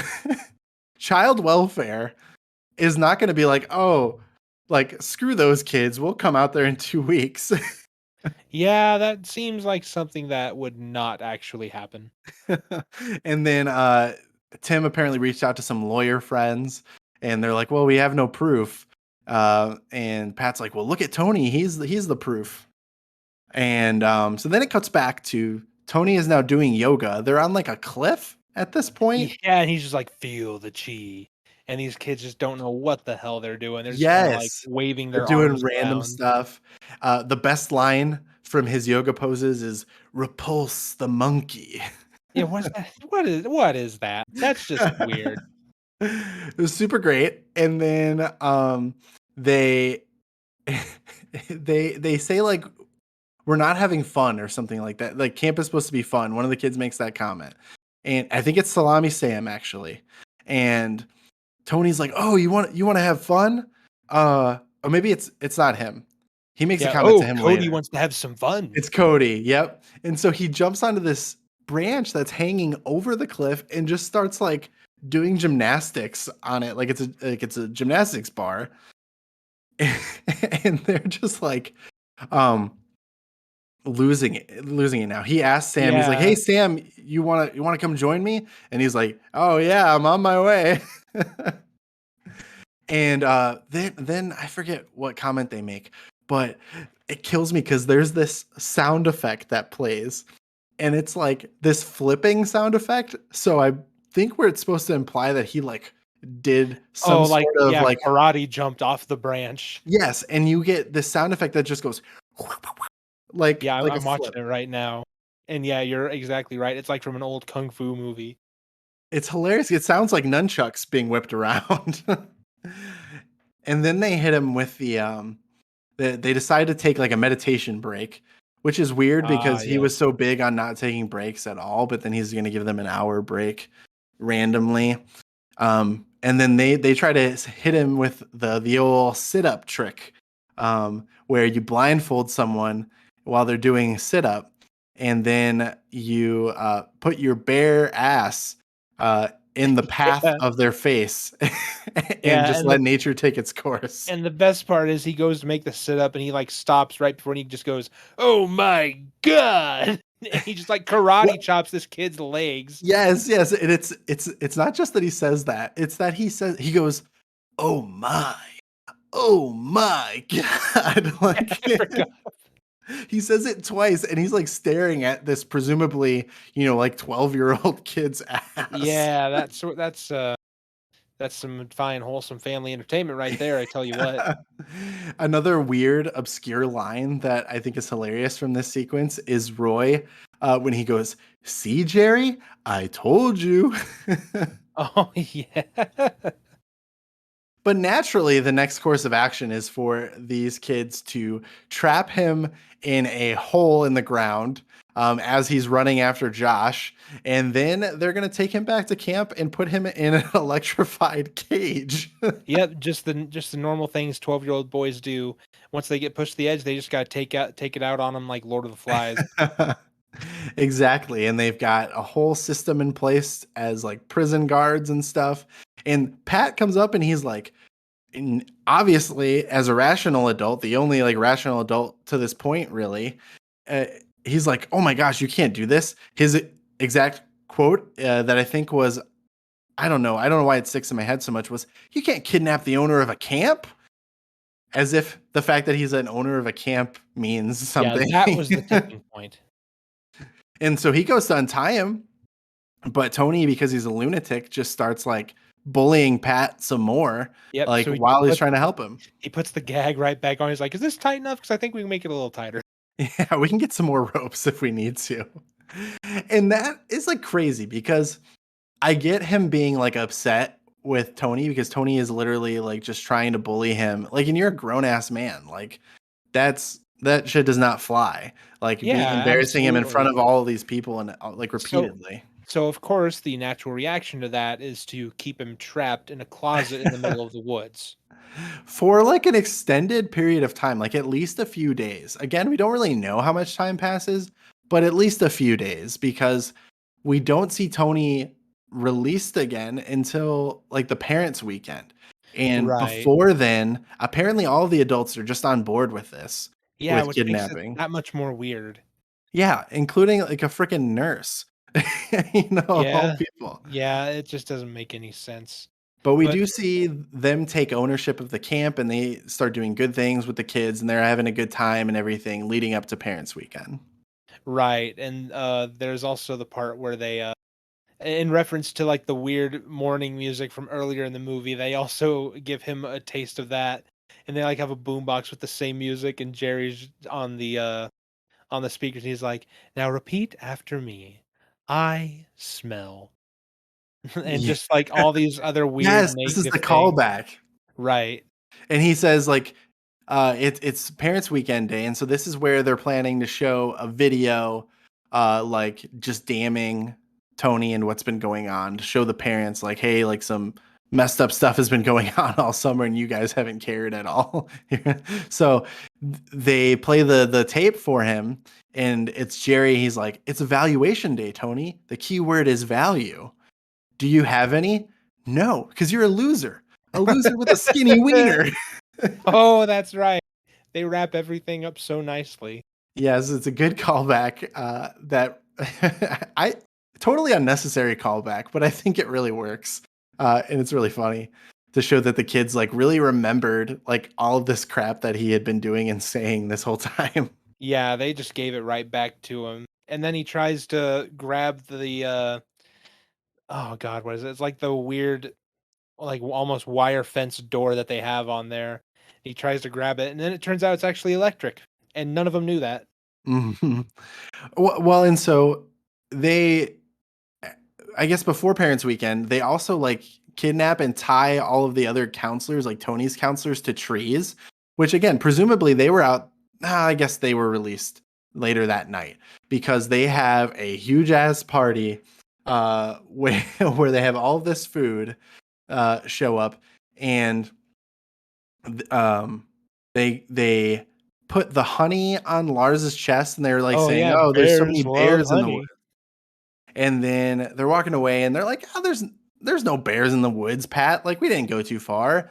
And then Lars just lets out this blood-curdling scream and they're like, "No bears, huh?" And they rush back and there's just this deer that's like And he's near just like, him. help me," and they're just dying of laughter. Yeah. But then what Uh, makes it even weirder is later on, they go back out there and they're like, "Well, Lars, are you with us or are you against us?" And he just goes, "I'm with you. I love you." yes, it's so great. And so then they're having their party, and it's like this big bonfire. They got sub sandwiches and pizzas and all this junk food that everyone could imagine. And like Pat is sitting there with Nurse Julie, and he's just watching it at first. And then he's like, I got to get down there. And she's like, no, Pat, stay. And that was a little nice moment that really shows like something blossoming between those two. Um, and then we also see like the dickwads from Camp MVP like looking across the lake or whatever, and like one of them is like, I thought they were supposed to be on diets. I think it's the counselor. And they're looking through binoculars and they're like, I thought they were supposed to be on diets. And then the one kid goes, I think they cheating. I'm Oh, like, yeah. do you think? Also, we forgot about that moment earlier in the movie where their camp counselor drives them by while they're all swimming, and he just yells, "You suck, you suck, you suck." Yeah, He's and just they vandalize the camp. yeah, it's just terrible. These Yeah, like, that those guy kids are just is assholes. the worst person in, well, I don't know. I was gonna say in any Disney movie. He's got to be up there actually as a sleeper candidate for that role because Yeah, because he's not a nice guy. yeah, to children of and like it's just awful. Um, but then my favorite line that I absolutely will not miss an opportunity to bust out is from the next morning after they're basically all hung over from this like indulgence of binge eating, where Pat is like playing music and he's like, Yeah, "It's time to wake up, children. Good morning," and then wakes everyone up. yeah. And he's like, so what did we learn last night? And Keenan Never Thompson, put Twinkies on your pizza. don't put Twinkies on your pizza. My favorite, like, if I just need something as a response that means nothing, or what did we learn here? Don't Yeah. put Twinkies on your pizza. But the best part is you can hear everyone around just go, "Yeah." Yeah, yeah. Like that was a mistake. We shouldn't have done that. And yeah, so then that's when Pat takes over. They start doing things like they're going out on like a power walk together. Like it's kind of adorable, like what you would expect this camp to actually look like. Yeah, they actually kinda start to turn themselves around. They're like, maybe we should actually try to lose a little bit of weight. That wouldn't be such a bad thing." Right, right, right. And so then it's parents' weekend. We see the parents come up. I think Jeffrey Tambor does a great job here too, Yeah, because he's like, you just hear him. He hasn't lost a pound. yes, because he sees Jerry's like, hey, there he is, look at you, big guy, and he's like, you look the same. And then Jerry walks away. He's like, I feel good. And the mom's like, well, that's important too. And then he's like, come on, we're going to go over this way. And then the dad, like you said, he just goes, he hasn't lost a pound. So he's just like so disappointed. It like really establishes that was his prime motivation, is like helping his kid lose weight. Yeah, it But doesn't look like it worked. Now, did it? no, it did not work, but he does redeem himself as a father, in my opinion, because as they're watching this video with all this terrible stuff, and so Tony escapes by duping Nicholas, which this was a really interesting like Yeah, I love that entire detail. sequence because he's just like, Nicholas, you've been a good guard. Your queen would be very proud. Yes, and I like that detail that it's Nicholas that's on guard duty during Parents Weekend, because of all of them, his parents would be the least likely to be able to Oh, make right, that because trip. they're in England. Right, right. So I thought that was a really cool detail they don't touch on, but I thought about that this time around. And so it falls asleep, and you see Tony making what looks like a Hershey's Kiss out of like the aluminum foil from one of his meals, and like a little piece of paper at the top. And he's like offering, I would like to offer you this kiss, this chocolate kiss. And Nicholas goes, throw it over. But And then it'll he goes, smush. but it would smush, And which that's is that yeah, that's such a weird justification. yeah. And it's just like you're supposed to assume that Nicholas just is so blinded by the idea of chocolate that he cannot think about potentially, being assaulted by this man, and which he is. And then Tony obviously escapes at that point, and he's like climbs up onto their like dining hall or like assembly building, and is sitting in the window as the movie concludes and does like a slow clap. And Oh, right. the editing technique, I must say, the villain is a bit over the top. I know, it's just there's so much cheese there, but it's just so wonderfully done. It works. And this is very much like the same type of energy that Ben Stiller brings in Dodgeball is like in this scene, because we start seeing him like he throws glasses down in front of him and is walking on broken glass, and is basically like saying that he's invincible, and things like that. And then Jerry's dad just straight up punches him. And in my memory, he punched him in the face, but he actually punches him in the gut, which must be a Disney thing also. Um, Yeah, I remember that, where his dad's finally like, "Well, you know what, bud? I think you're wrong. This yeah. isn't gonna work."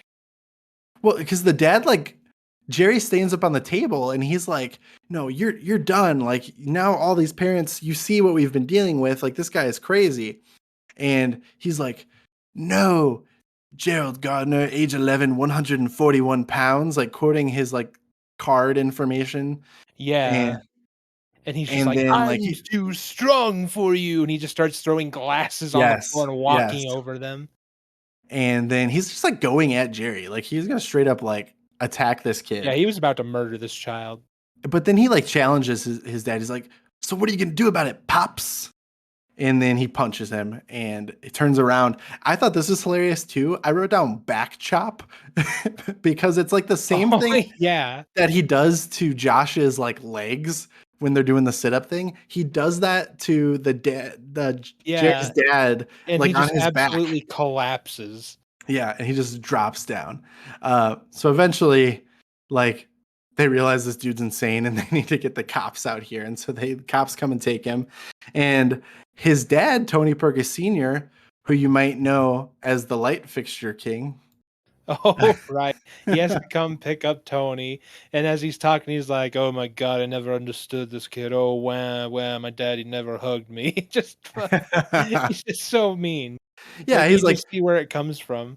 he was like, my parents never hugged me. You don't see me crying about it. Like, and it's Ben Stiller playing Tony Perkis Yeah, Sr. as well. And so he just looks the same, but with like a gray wig and a mustache, some right. sunglasses. but he's like very much this like Jersey guy that like you could tell like doesn't give a shit about his kid, like, and is Yeah, just he's super like, "All annoyed. right, guys, don't worry about it. We're gonna refund your money. We'll send you all home. We'll be done with it." And so Jerry's like, "Wow, we want to stay here." Yeah, And I but thought Mr. this was Perk yeah, interesting. he's like, "Mr. Perkins." "No, you call me Papa, kid." Papa. He's like, Papa. It was so weird. Yeah, he's like, he's just weirded out, but he's just like, "All right, I'll play Yeah. ball." He's like, we want to stay here. And then all the kids are like, yeah, yeah. And he's like, oh, listen, you guys want to stay here. That's fine with me. We just got to put an adult on the insurance. And he's like, so, I don't know who's been here the longest. And I think this is hilarious that they take turns like announcing how long they've been there as if they don't all know that Pat has been there forever. Yeah, and, like, what kills me is, like, some of those kids' parents too, you can hear them say, "Yeah, like 5, 6 years." Like, 7 some of their years. parents have apparently been coming in here too. Nurse Julie goes 1 year. And I'm like, Nurse Julie, you have not been there 1 year. Yeah, You have been she there ain't getting less that than job. that. She didn't even know where the infirmary was on her first day. She ain't getting that job. And so then Pat goes 18 years. And I love this because then Papa goes 18 years. What have you been doing with yourself? Yeah, yeah. And so it's so great. But it's obviously like Pat was going to be in charge and lead the camp now. Um, so that's what happens, and obviously things are great. We get the montage of them like starting to really do things the right way. They bring back the go-karts, like all of that stuff. They're learning like to cook meals.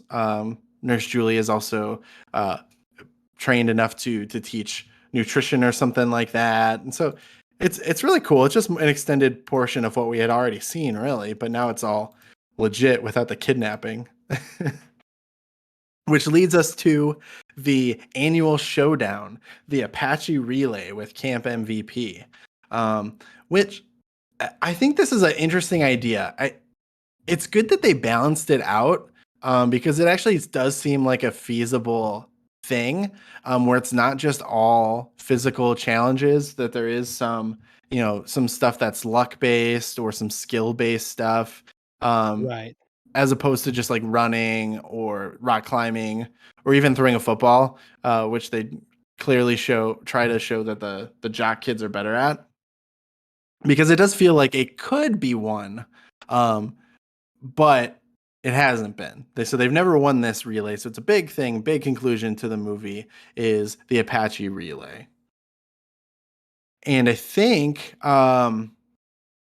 so I think they did this sequence pretty well. They did a good job of like finding portions for different characters to take on that kind of makes sense. Like we get the payoff for Josh shaving where like one of the things is shaving a balloon and he does it and he's like whistling like it's nothing. Oh, that's a Uh, good detail. I never thought about that. yeah, that's the whole reason they put the shaving scene in there is to show that he could do that in no time and to help them catch up. But then you get the Hall of Intelligence, which is really where everything comes in. I love that Kenny the cameraman sticks around and he ends up being dressed as Albert Einstein in Yeah, this. he's just like, "Eh, they'll pay me. I'll do it." And he's just like has a wig thrown onto his already long brown hair. And And so, there's and they're, like, trying to guess these people, and there's one kid from Camp MVP who keeps saying "share." Like, why yeah, is that his default answer for everything? share. Does he just think everyone looks like Cher? The Mona Lisa, and then I think they threw it in there like to be like, who is Yeah, this this person kid's like stupid. share? Yeah. Another thing I end up quoting a lot is where Alan Covert as Kenny the cameraman, Nicholas comes in and he's the one who's doing the Hall of Intelligence stuff because he's the most civilized. He's from England. Oh, Um, yeah. and he gets it right and he goes wunderbar, and I say that all the time, and I didn't even know what it meant for the longest time, and I'm like, Yeah, it oh, just means wonderful. it's just German for wonderful, and Yeah. so now I use it all the time. What I like um is earlier, he goes 9, and the kid goes, "9's the answer?" And he goes, No, nine's that German for is no." German for no. Yeah, that was a good line too. um and then Nicholas comes in and he names 4 US vice presidents, and then turns to the kid from Camp MVP. You Americans have no sense of history, Yeah, which is just that's such a how you burn. know Yeah, that's how you know he's from England is because 1, he's from England, and 2, he hates Americans. He's so smart. I get that he might know like the fine art. I don't necessarily subscribe to him knowing like 4 US vice presidents off the bat. If we were to believe that he's an 11-year-old, um, like British citizen, I don't think that he would necessarily know that stuff at this point. Yeah, I mean, obviously, all those young British kids just spend their time learning about America. Right, right. Like they don't have a longer history of their own country to be learning to Yeah, that it's point. it's exactly it. So whatever. Then we get to this race, and this is the big climactic sequence. It's Jerry in a go kart, and we've been building up to it this whole time. He's got the wings on. It ties in that he's captain, and he's the one that's driving and taking this home. But can we just talk about how ridiculously dangerous this go kart track is? Yeah, those kids are kinda lucky they just didn't straight up hit a tree and die.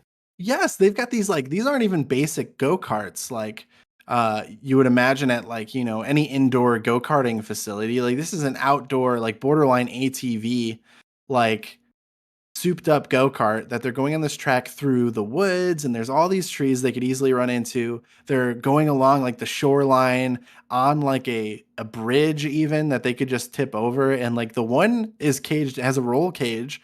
So like the kid could easily drown. Like super dangerous, but a very climactic ending with Jerry getting to fly. I actually made note of a line he says earlier in that moment with Pat, um, where he's talking about like why he likes go-karts so much, and he said, "I'm so slow. It would be nice to go fast for once, to really fly." Ah, yes, And the pain we both know too well. and I thought that was very like it was open and honest of him to share like a feeling like that. And then they pay off on it here because he's not only is he driving the go-karts finally, but he literally flies and like lands on top of the other kid's like roll cage, and is the only reason that kid Yeah, doesn't die from yeah, getting. literally, if that roll cage was not there, then the movie would end right there with a big lawsuit. Yes, and ends up winning the race. And it's the big, moment of triumph, and the whole camp, they're all cheering. Then this jerk of a human from Camp MVP, he says like, "I'll let you know we're lodging a formal Yeah, investigation." yeah, he's just like, "This is a formal protest, that trophy belongs to us." I'm like, what type of governing body like Yeah, who's oversees this yeah, I Apache relay? yeah, I literally would have looked at the guy and just went, "Who cares?" Yeah. And they kind of do that because they have Sims just like shot put the damn trophy into the lake, and then I like, know, and then they go swimming after yeah, it. they go swimming after it, which is a funny little touch there, like to show that they're that superficial, that they want that trophy so bad. And he's like, "Are you crazy?" And then "Yeah, Pat I'm goes, crazy, crazy about my gal," and gives the nurse a big ol' kiss. "So cringy, but it finally pays off, those two together." Yep, literally everything wraps up so nicely. Gerald thanks Pat for the best damn summer of his life, and everyone's just so Yes. happy. And then the end credits, we get their little song too. So soup great movie, just amazing. And it's like, Oh, but don't I, forget the post-credits scene. wait, is there a post credit scene? Yeah, Tony Perkis is a door-to-door salesman trying to sell healing crystals. I I maybe have watched that like once or twice. I That's crazy. I totally forgot about that.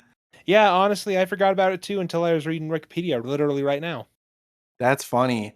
That's funny. And then again, I'm not entirely sure Tony Perkis is not White Goodman. Uh, and that Heavyweights is not literally just a prequel to Dodgeball. I mean, honestly, it probably is. It would tie up that whole universe pretty well. Yeah, he's got similar hair in both of them. Like the character is pretty much the exact same character. He admits that he used to be like very overweight in Dodgeball, and so we and we get that post credit scene too. That one I very much remember because that was the My Milkshake one. Oh god, don't even tell me about that song. That was a dark chapter of American history. Yes, fair. But Richard, any final thoughts about Heavyweights? No, honestly, it's just a pretty fun feel-good movie. For those of us that grew up huskier, there's certainly a lot of takeaways from it. Like, being a fat kid does kind of suck, but at least you get these good movies out of it. Like that's a huge, huge plus. I was thinking about this as I finished the movie earlier, that you really couldn't do this today because so much of the jokes come from like making fun of people for being overweight, and it's like you really can't do that now. Or you could potentially do it as a movie again. You really couldn't do like a series. Like, so the way they brought Yeah, back the Mighty Ducks as a series, like you really couldn't do that for this. yeah, more than anything, it's definitely a product of its time, and that For shows in a sure. lot of the humor. Yeah. Yeah, definitely. But still holds up. Like if you have any context of that time, actually you really don't even need that much context of that time because it's pretty like isolated. Like you don't even need to remember that the internet is not really a thing at this point because they're at a summer camp where it's not going to play that much of a role anyway.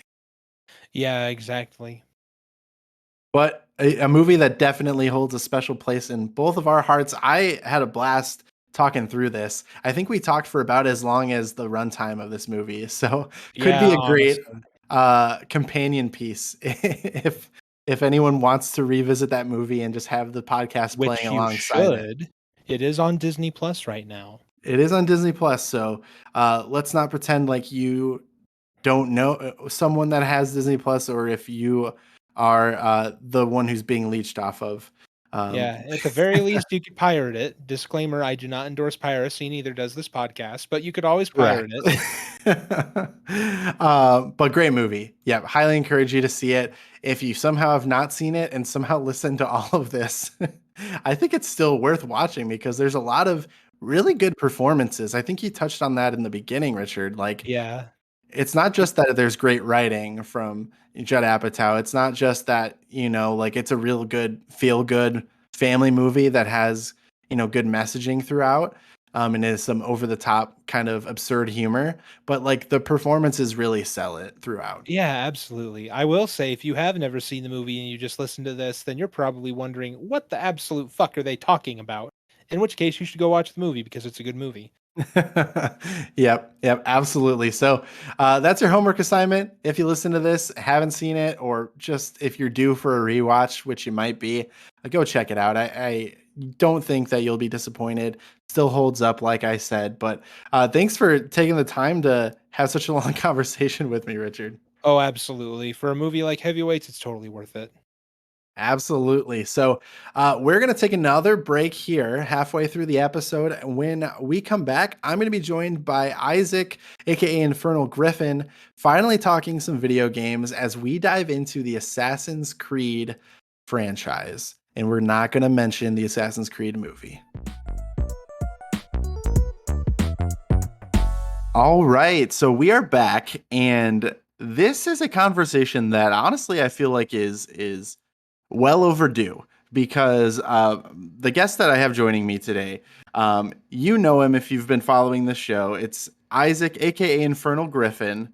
And Isaac, I brought you in for a couple of superhero conversations in the past. And I have to tell you, as much as I loved your voice in those conversations, I was really looking for the opportunity to talk video games with you. So I'm glad to have you here. How are you doing? I'm happy to be back, doing pretty good, and I'm excited to get down to today's topic. It's an exciting one because we're not just talking about any video game. We're talking about some of the biggest video games, plural, really in the modern era, and that's the Assassin's Creed franchise. Yeah, not only is it that, but it's also, I believe, one of the longest running franchises that is not a first person shooter. Yeah, that it's impressive. I caught myself thinking about just how many mainline entries there have been, not even including like the spin-offs like Assassin's Creed Chronicles. Um, you have so many entries in this series, and they were pretty consistently churning them out as a yearly release, and they have kind of adjusted that here and there. And it seems like, if I remember correctly, like the rumors are that they're trying to slow things down a little bit and be a little more intentional about like the production of these games. But it is really just miraculous, like how many games there are in this franchise and just how much of an impact they've been able to make so quickly. Yeah, there's been 12 mainline games. The break between the original Assassin's Creed and Assassin's Creed 2 was 3 years. They churned out yearly releases for that up until, I believe, Assassin's Creed Odyssey, which then they slowed it down, made it a little bit more deliberate because people were kind of getting sick of it, and which makes sense. Fatigue happens with everything. But just all of the settings and the cultures and the research they had to do for this makes the series one of a kind. Oh, absolutely. And I believe I mentioned it earlier in the episode, but the first game I actually had when I got an Xbox 360, I also got Assassin's Creed, the first game. And so like my history, personal history with the series goes all the way back to that. And I played, full disclosure before we get into this conversation, listeners, I played every single mainline game, including Assassin's Creed Rogue, which I would consider to be a mainline game, even though it was kind of that weird like last gen version that came out at the same time as Unity on the Mhm. PS4, Xbox One. But I played through all of those up until Origins. So through Origins, I played a little bit of Odyssey and I fell off because Odyssey is a huge game and I just got into a really busy point in my life. So, full disclosure, I have not played much of Odyssey. I have not played any of Valhalla yet to this point. But that's exactly why I brought you back, Isaac, because I know you actually just finished up playing through the DLC of Valhalla, correct? That's correct. And I honestly, I don't remember if I've played all the way through Rogue. That might be the one of the few that I know I was getting burnt out on Assassin's Creed at the time, and then I just never got back to it. So I may have completed it, and it might just be one of those block blurs that I'm just like, not that invested in it, and I should have been. So full disclosure there, but I do love Shay as a character and the backstory Mm. there. But yeah, I've played every single mainline game and the DLCs, with the exception of Origins DLCs, which I haven't completed yet because, again, another time I got burnt out on Assassin's Creed. Surprising.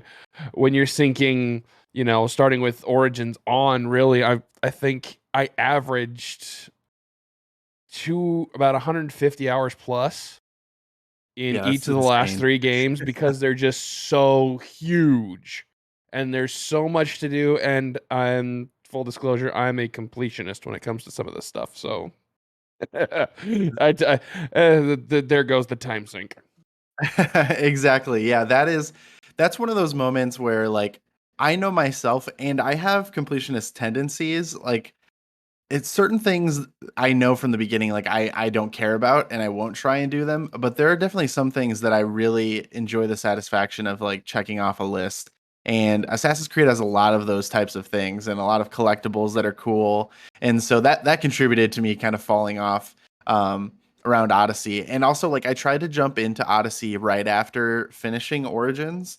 And Origins is kind of, you mentioned it, where things start to balloon in this series and you can really throw a lot of time into it. And so I think like I got burnt out by trying to jump into Odyssey right away. And it was really, I should have been more intentional about that because this is absolutely, I think as we've both described now, a series where if you're not careful, like it's too much of a good thing at times. Oh, most definitely. And it's definitely been, especially back when it was the yearly release, that was definitely a troubled time. A very Oh yeah. troubled time for my time management skills. So I think because there's so many entries, there's so much to talk about with this series. The way I figured we could kind of attack this is we break it down and we look at the series as a whole, but through like the lens of different elements of the games. And so how I've broken it up is looking at the setting, the main protagonist, the supporting characters, the gameplay and game systems, and then the story. I know you and I are both big proponents of storytelling in games, so I figured that would be a good way for us to wrap up the conversation. But yeah, Isaac, I think we can just jump into these topics and kind of share some good examples, some standouts of really either end of the spectrum. So good standouts and bad standouts as appropriate, because I think a lot of these games have like those really good like high marks, and they have really some of those bad moments as well. So I don't think it's hard to really, and I know we're both kind of more or less coming off the cuff with this analysis at this point too, because you realistically can't go back and play all these games just to prep for this type of conversation. So There, we're gonna there is no way on God's green earth, unless I had the ability to make time stand still, that I would have enough time to go right. through all of them again. Neither of us could. If we perhaps had the power of the apple of Eden, we could pull that off. But sadly, we do not.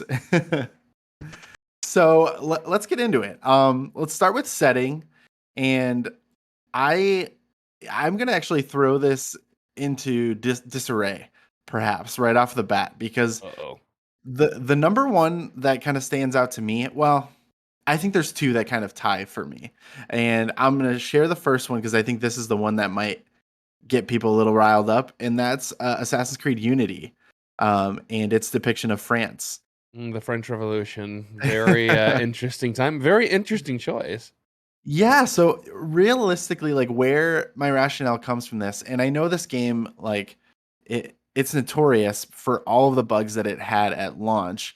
To be fair, it was virtually a launch title for the PS4, Xbox One generation, and was also developed concurrently alongside Assassin's Creed Rogue. So I think that having those issues at launch, and I mean, I say at launch, those problems existed for a while until they were eventually patched out. So, like, I totally understand why people had issues with this game. When I played through it for the first time, I really didn't run into a lot of issues personally. And so it really didn't color my opinion of the game that much. But what I can say, as far as like the setting goes, um, is one thing I really love in my Assassin's Creed games is you got to have that verticality, right?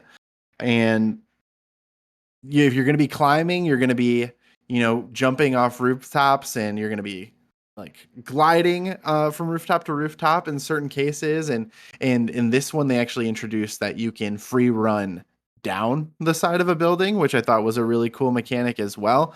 So France in this game has these just ornate, large, tall buildings, and it was just the perfect Assassin's Creed playground, in my opinion.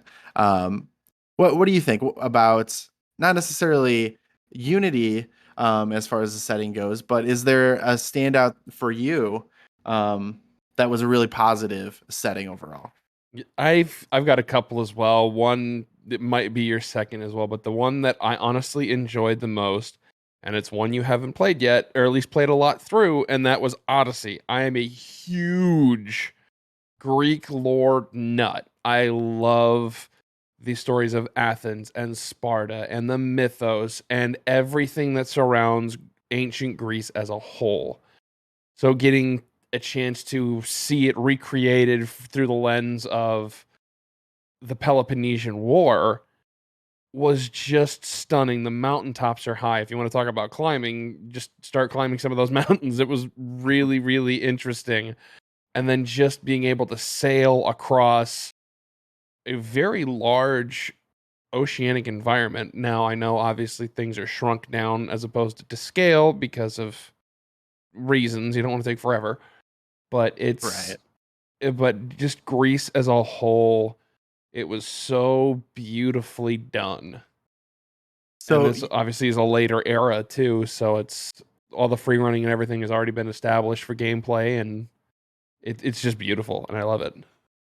yeah, so my very limited experience with Assassin's Creed Odyssey, I wholeheartedly agree with you.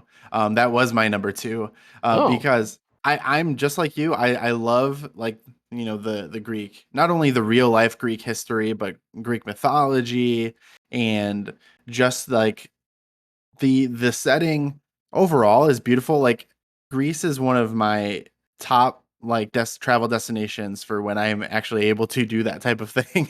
I would absolutely love to visit Greece. And so, like I said, I had very limited experience in this game to this point, but from what I have seen, I love how warm it is, how like you get the architecture, the ocean that you touched on. Yeah, exactly. Like the natural verticality of the mountaintops and things like that as well is a absolutely great touch. So I'm fully on board with you there.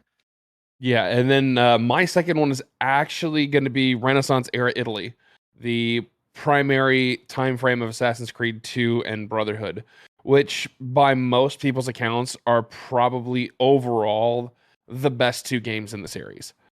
And if not for anything else other than just the art, the architecture, the supporting characters that come along in the series, Italy, and it's a place I've been. It is gorgeous now, and it was gorgeous in the game. Can't really match it, at least from that perspective, in terms of getting closer to a modern time.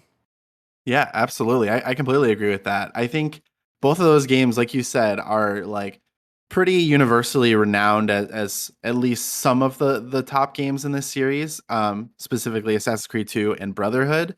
And so full disclosure, like when I was jotting down my thoughts on this, I tried to, because I could probably put those games down as my answer for like a good example of all of these. I tried to let some other moments shine and some other ones shine. So basically, if you're listening to this, just know that I love those games and those are constantly going to be, like top 3 in all of these categories. But we got to give some love to some of the others, right? You have to give love to the others. Like those two set the bar, and they set it high, which is why burnout and fatigue of the series sets in with so many of its players, because those two were so well done and so beloved. It's what has driven the rest of the series. Absolutely. So then looking at the flip side here, like some settings that really didn't do it for us. The two examples I came up with, um, unfortunately, is like the Holy Lands in Assassin's Creed 1. Um, I don't think they had really understood an open world at that point in time. Like I don't think that the industry really understood it. So I'm not going to hold Ubisoft accountable for that necessarily. But that game is so linear as well that the open world elements that they introduced into it were just so sparse and so boring. There really wasn't a lot going on, and the technological limitations at that time as well. Like they're the later entries, you really feel like you're in a world that's alive, and you really didn't feel that way with that one.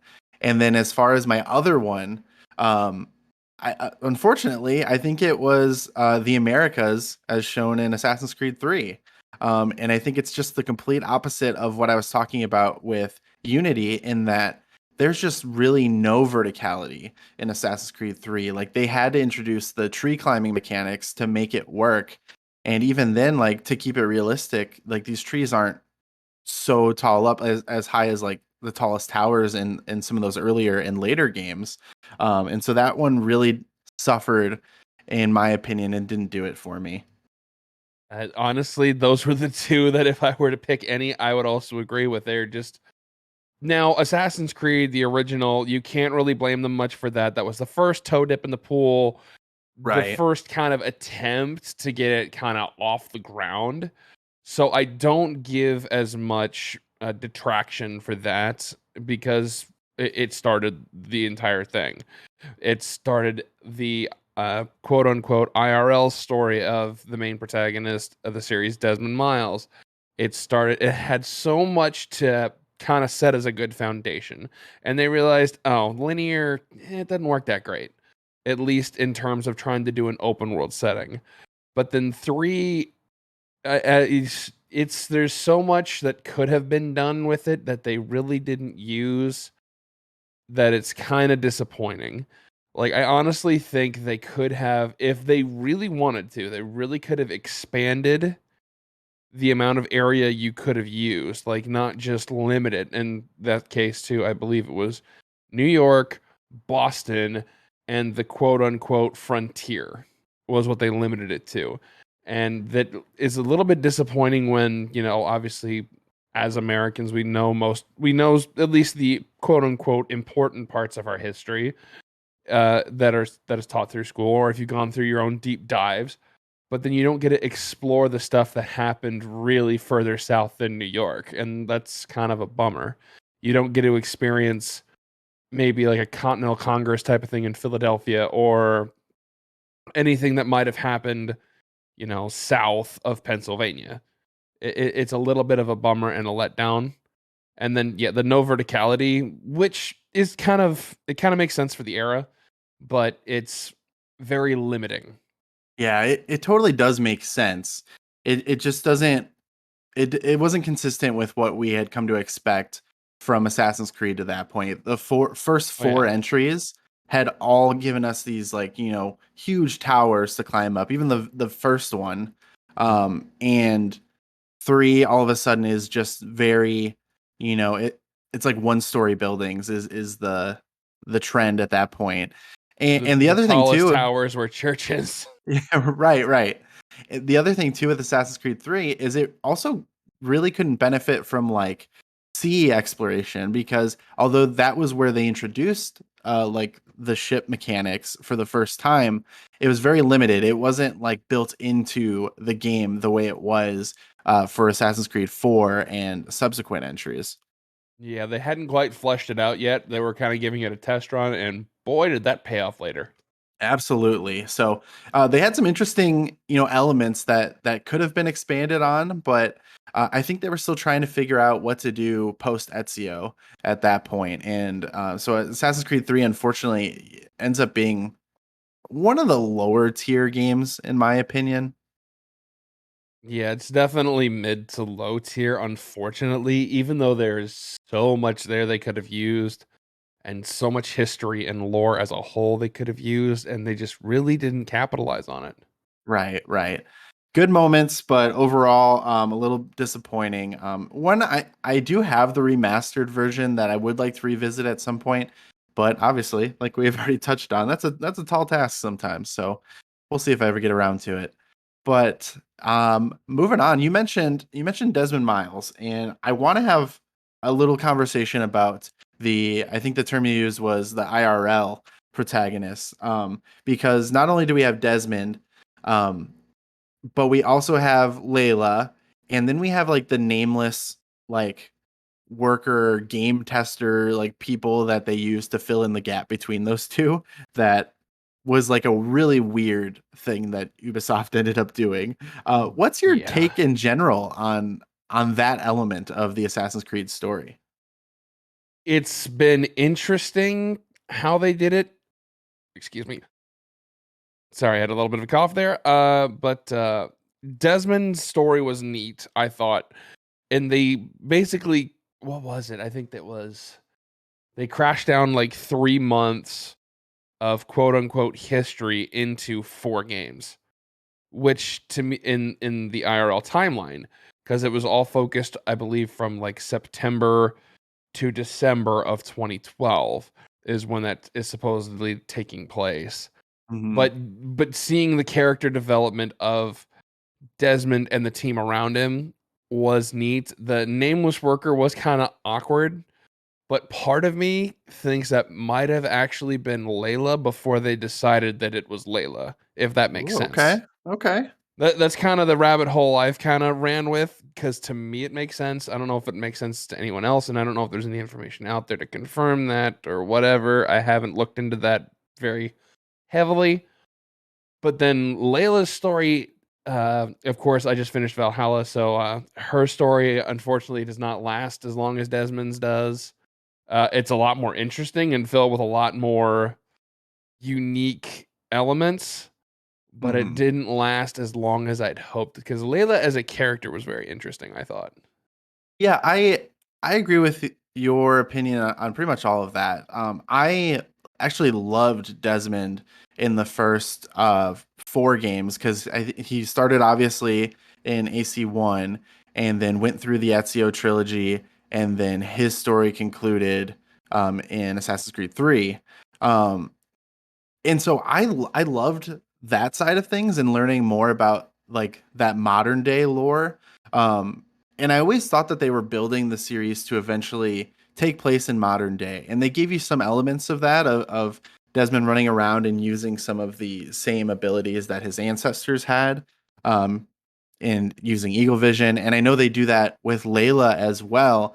I enjoyed just the limited time that I spent as Layla in Origins, and doing a lot of that type of thing too, and doing the parkour in the modern day. But I kept thinking that they were building the series up to eventually you're going to have like, modern weapons and guns and stuff like that. And you're going to be Desmond doing some like wanted type stuff. Uh, and it's probably a good thing that that never came to fruition, because I don't think that it would be as polished as like the ancient battle that they've chosen to focus on. Because I think when you've seen the more modern stuff like the Assassin's Creed Syndicate, where there's more of a reliance on like guns, it's not as exciting. It's not the same type of gameplay. Um, so I was fine with kind of them choosing to go away from focusing on Desmond in that story, but it did kind of just end without much resolution. I'm not someone who digs into like the in-game lore too much besides what's presented to me. So I know there's a lot of like data logs and stuff in later games that kind of give you a better idea of what happened to Desmond, but it's not something that you're really shown as like a necessary part of the story moving forward. And so I always thought that was a shame, really. Yeah, definitely. They could have gone to modern day setting, and I also thought they were building towards that too. And even through Layla's adventures, even now after I finished the main story, when I finished the main story of Valhalla, I actually began to think they actually might now start going towards having more of that real time, quote unquote, uh, element to it. I'm Interesting. about to say it depends on if you want spoilers for that for yourself, or if you'd rather just have me keep that to myself. But it seems they're kind of pushing the envelope to get the IRL a little bit more involved again. Yeah, I think we can hold off on it, just because I think anyone who's played it is gonna know what you're talking about. So if you're Mhm. listening at home and you have played it, and you're gonna know what Isaac's getting at here. I'm, for my own selfish reasons, don't want to be spoiled just yet. That's fair. That's fair. But yeah, it's after the completion of the main story, and that's when. So for those that have played it, you know what I'm talking about. So I'll just leave it at that. Cool. So, transitioning now to the Animus uh, protagonist, basically is how I guess I could refer to them. Who are some of the good standouts in your opinion? Okay. Well, I'm just gonna get our obvious one out of the way because we have this bias. Ezio was fantastic as a protagonist. I agree. I'm just gonna get that out of the way now. We don't hate him. We don't want to dish him to the side, everybody. But I want to dig into some of the other characters that were a bit more that didn't get quite as much time in the spotlight. I'll put it that way. Please do. So I'm very much a fan of Alexios and Cassandra in Odyssey. I very much like them very much. I love their story. I love everything about what is going on. I'm very biased towards Odyssey. It is, other than the first, other than 2 and Brotherhood, it is my favorite game in the series. So I'm very biased to those two, since you can I choose which praise. one. Who did Yeah. you end up playing as? I played through Alexios on my first run. I plan on doing a second run here at some point, and I will be going as Cassandra as well, since Cassandra Gotcha. is Okay. technically the canonical. That's right. I did hear She that. is yeah, she is the canonical character to use, just as Eivor is supposed to be female as well. So that is more. They've started to add that element a bit more, and I kind of want to see it differently through that perspective as well. But I did enjoy that. I actually enjoyed Eivor as a character as well in Valhalla. So those are the two that, in my opinion, and they're more recent, but they felt like they had a bit more character development to them than an Mhm. Arno or a Connor. Now Edward is up there as well. I liked Edward a lot. Yes. So like my three, if I had to, if it was knockdown drag out to 3 without Ezio, it would be Edward Kenway 3, Eivor 2, and then either Alexios or Cassandra for 1. Sure. Yeah, I think that's a pretty good list there for sure. And I haven't, like I said, I chose to play as Cassandra. In my limited Odyssey time, I have had no issue with that character to that point in my experience. Have not had any experience with Eivor. But with that said, I had Ezio down. Ezio is the very obvious like peak of the characters here. Obviously, he has 3 games, so it makes sense. Yep. The next one up that I had was Edward, so I'm glad that you also name dropped him. I thought his story was really interesting in that he is not someone who was, well, I mean, he is a descendant of Altair, but he wasn't born into the Brotherhood because that's so interesting. Like that totally contradicts, but it's true. It's And his story is very, very good when it comes to character development, and I loved it for that particular reason. yes, yeah. So the, I just like that he got caught up in this. And so his story is one of becoming more invested into the Brotherhood. His like relationship with Adewale was meaningful, and just like his crew in general. And so I really loved Edward as a protagonist.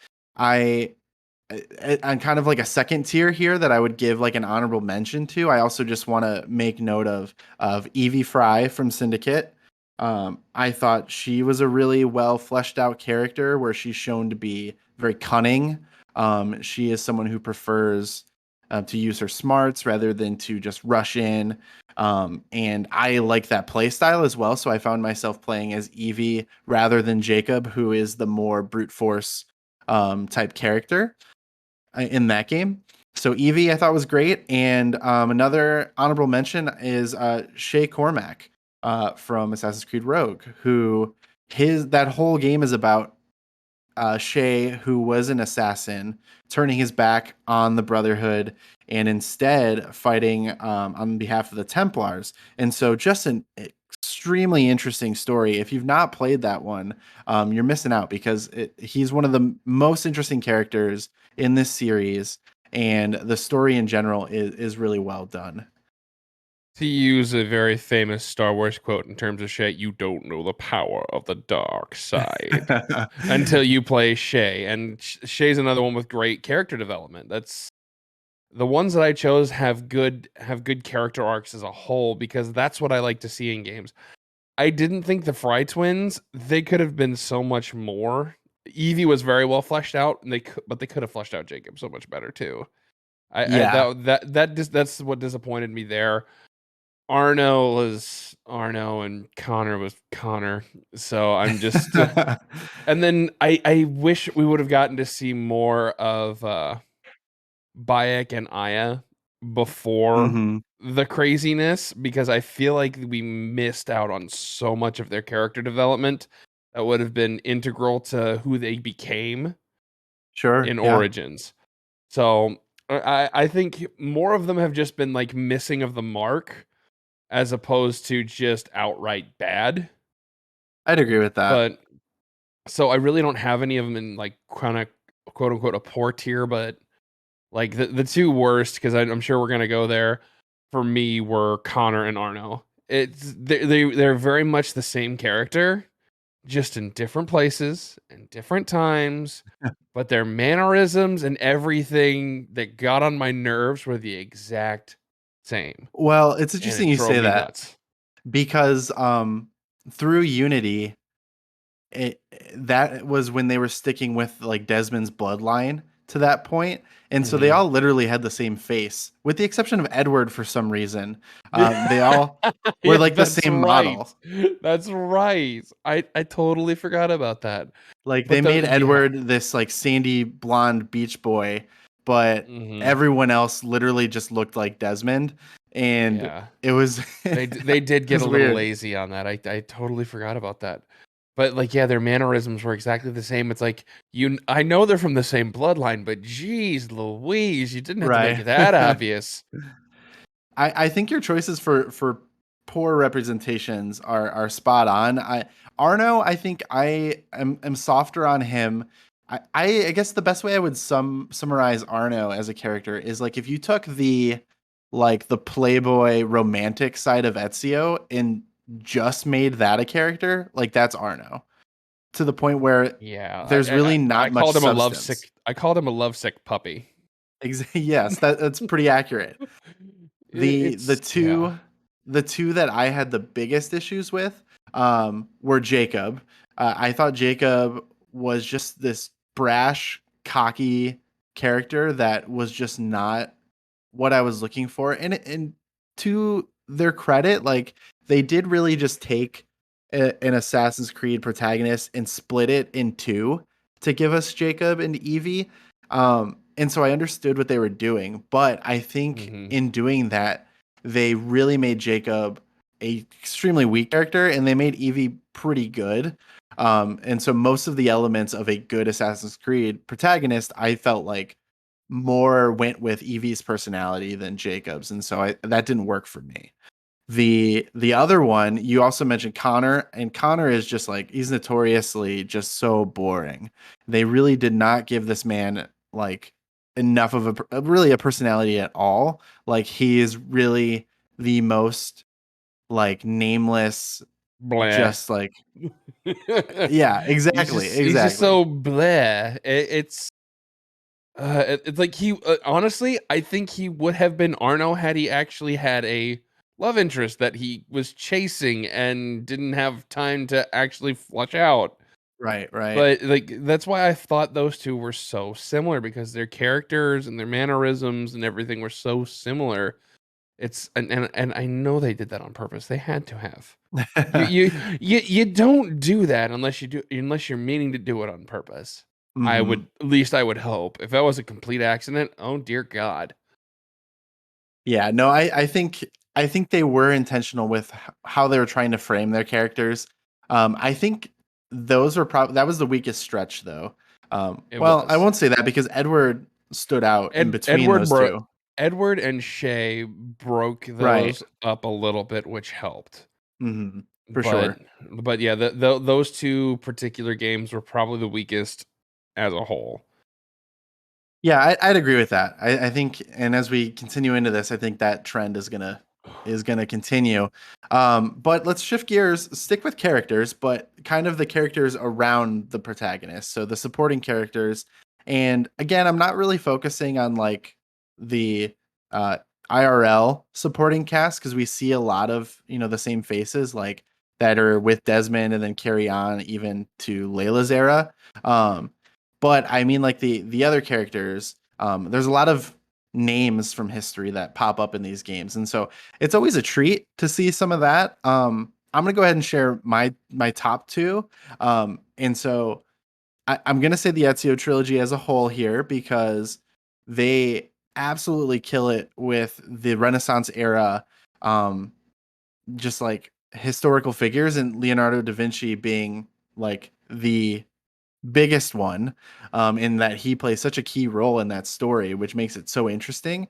I also think Ezio having his family, they're such an important piece of the story of Ezio that obviously their role really takes place in Assassin's Creed 2, but the impact is carried on throughout his career as an assassin in the other two games. So I think that the Ezio trilogy really has a great supporting character cast here, as it has great elements of all of these things.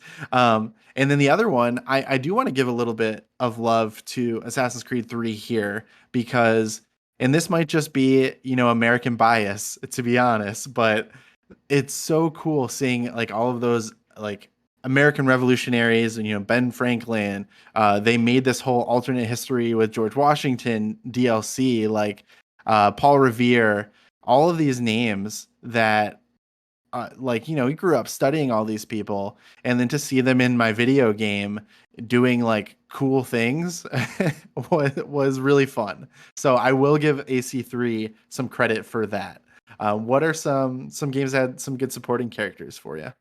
Well, I'm definitely gonna at least give shout outs to the Ezio trilogy as a whole for, I mean, and even in Revelations, when people forget a lot about the Ottoman Empire at the time, the early Ottoman Empire. I mean, you have eventual King Suleiman is a huge part of Revelations as a character. Mm-hmm. So the Ezio trilogy and I think Assassin's Creed 3 do very well in terms of supporting cast. Of course, I'm gonna go ahead and jump to a bit more recent ones for ones that tickled my fancy more or less. I loved Odyssey's historical figures.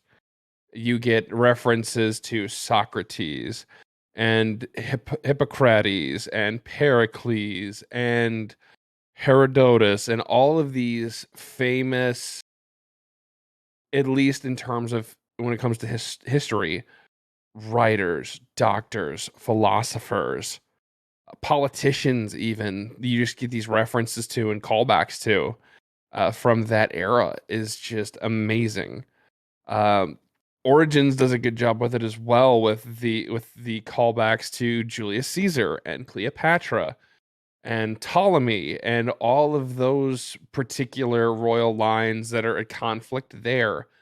Um, there are so many outstanding supporting casts in these series, so that's honestly one of the strong points of this entire series.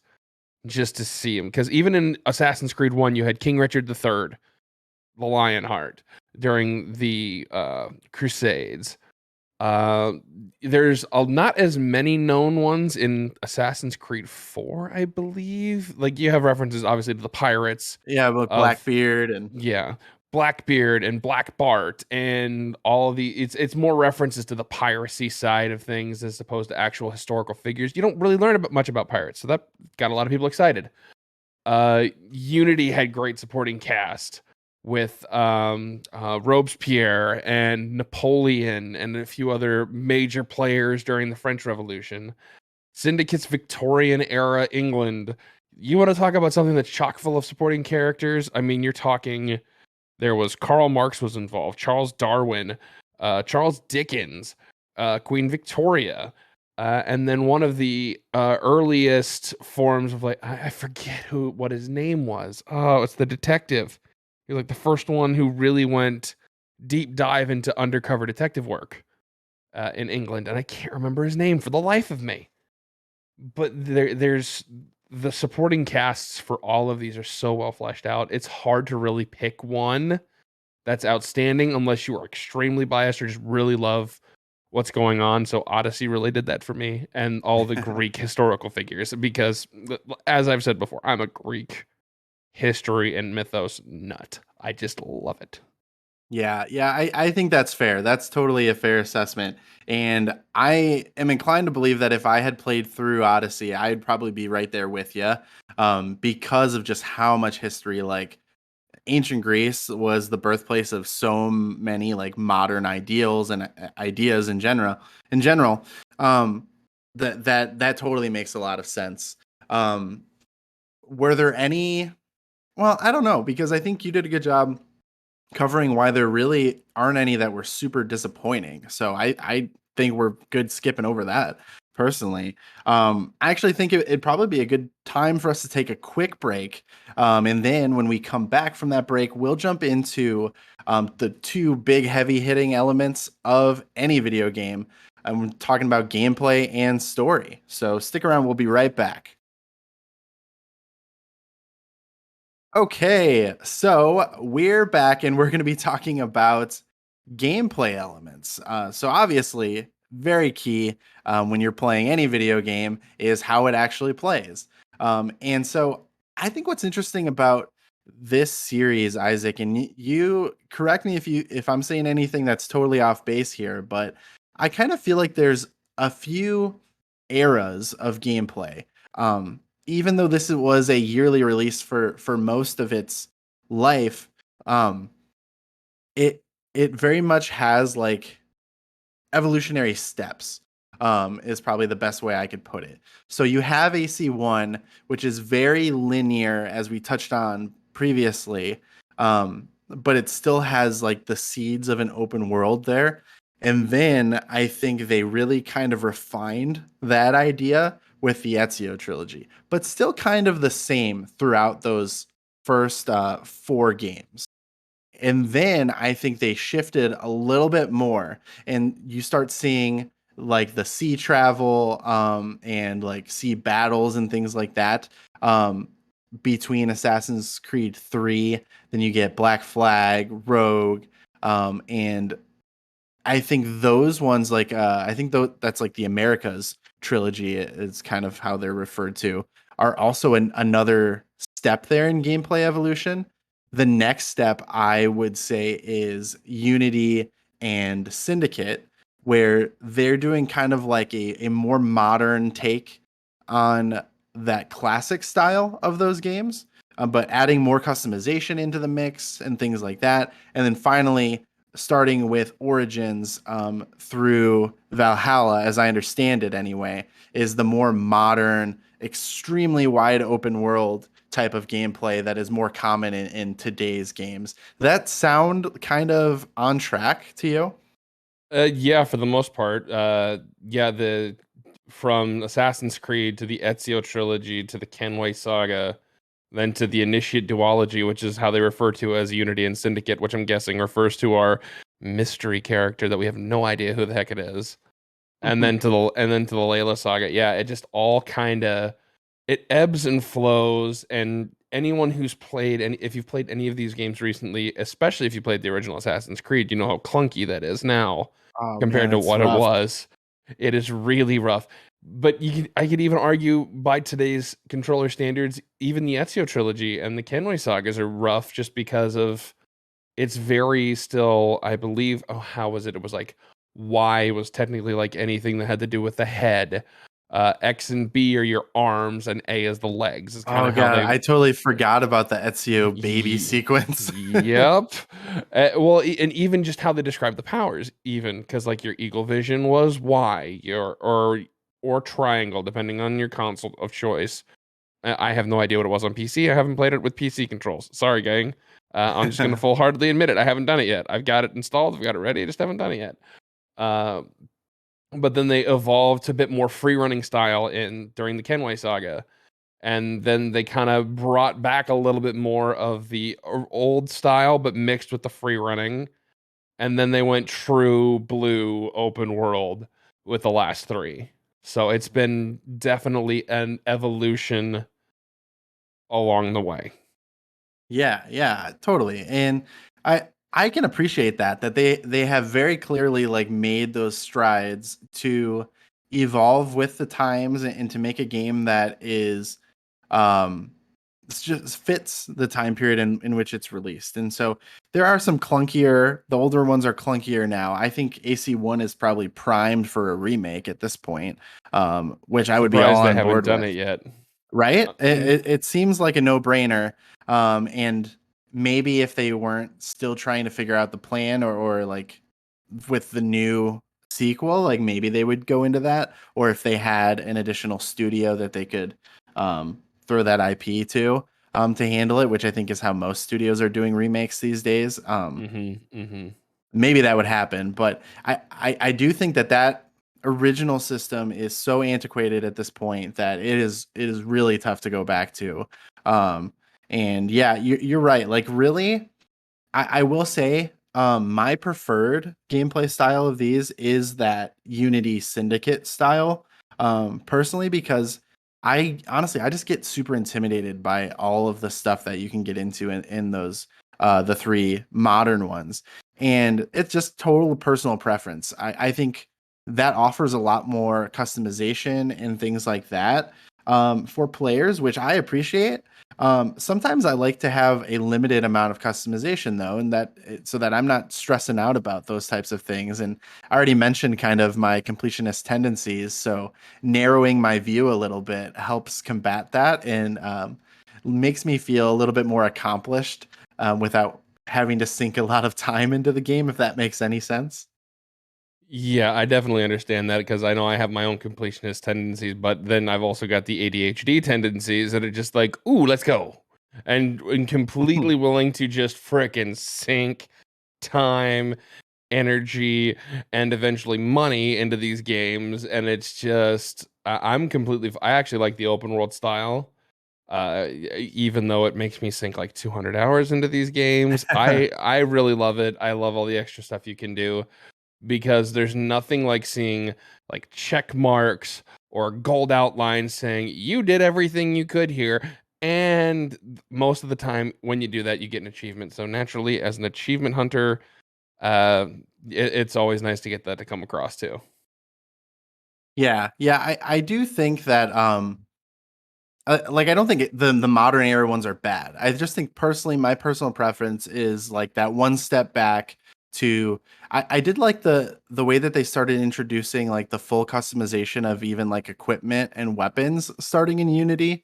I thought that made a lot of sense, and I always like that. I like when you can change like the aesthetics of your character, and that's something that they carry into Origins and Odyssey and Valhalla. I know, like I really enjoyed that type of customization when I was playing through Origins as well. It just seemed like, it was a drop in the bucket of all that you could do in that game, where it felt more meaningful, like a bigger chunk of the game when I was playing through like Syndicate, which I actually think, if I'm remembering correctly, I think I finished Syndicate, then went and played through all of Origins, and then tried to jump into Odyssey, and that really was my downfall.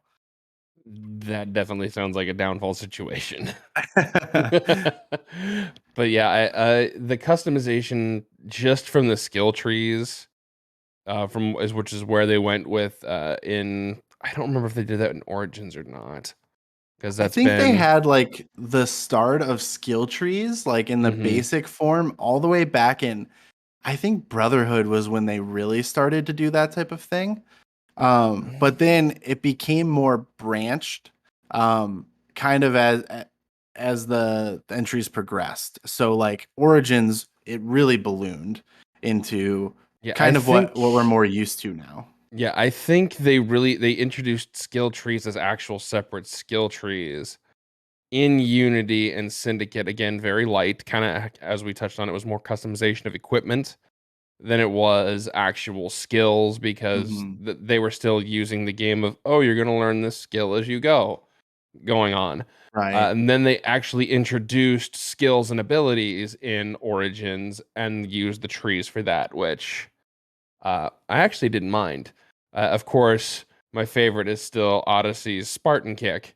So you just, this is Sparta, poof, and you kick them off a mountaintop. And I have a clip of that, and it's hilarious because it's just sneaking up behind people. It's like, okay, boom, and you Right. just kick them off a cliff. Just, I'm Leonidas, man. I'm Leonidas. What are you The gonna Assassin's do? Creed equivalent of a Fusro Da. Yeah, pretty much. That's awesome. I think that pretty much covers the gameplay systems like pretty well. It gave us a glimpse into all of those and kind of the history of it. So let's move into story. Is there a game that really stands out to you, Isaac, for its storytelling? Ooh. The most recent two, in Odyssey and Valhalla, actually do really good jobs of storytelling. Probably Valhalla better than Odyssey, and I hate to say that because I love Odyssey so much. But it's the story of the Viking clans in the Dark Ages of England is very, very. It's well told. It's gritty. It's somewhat dark in some aspects.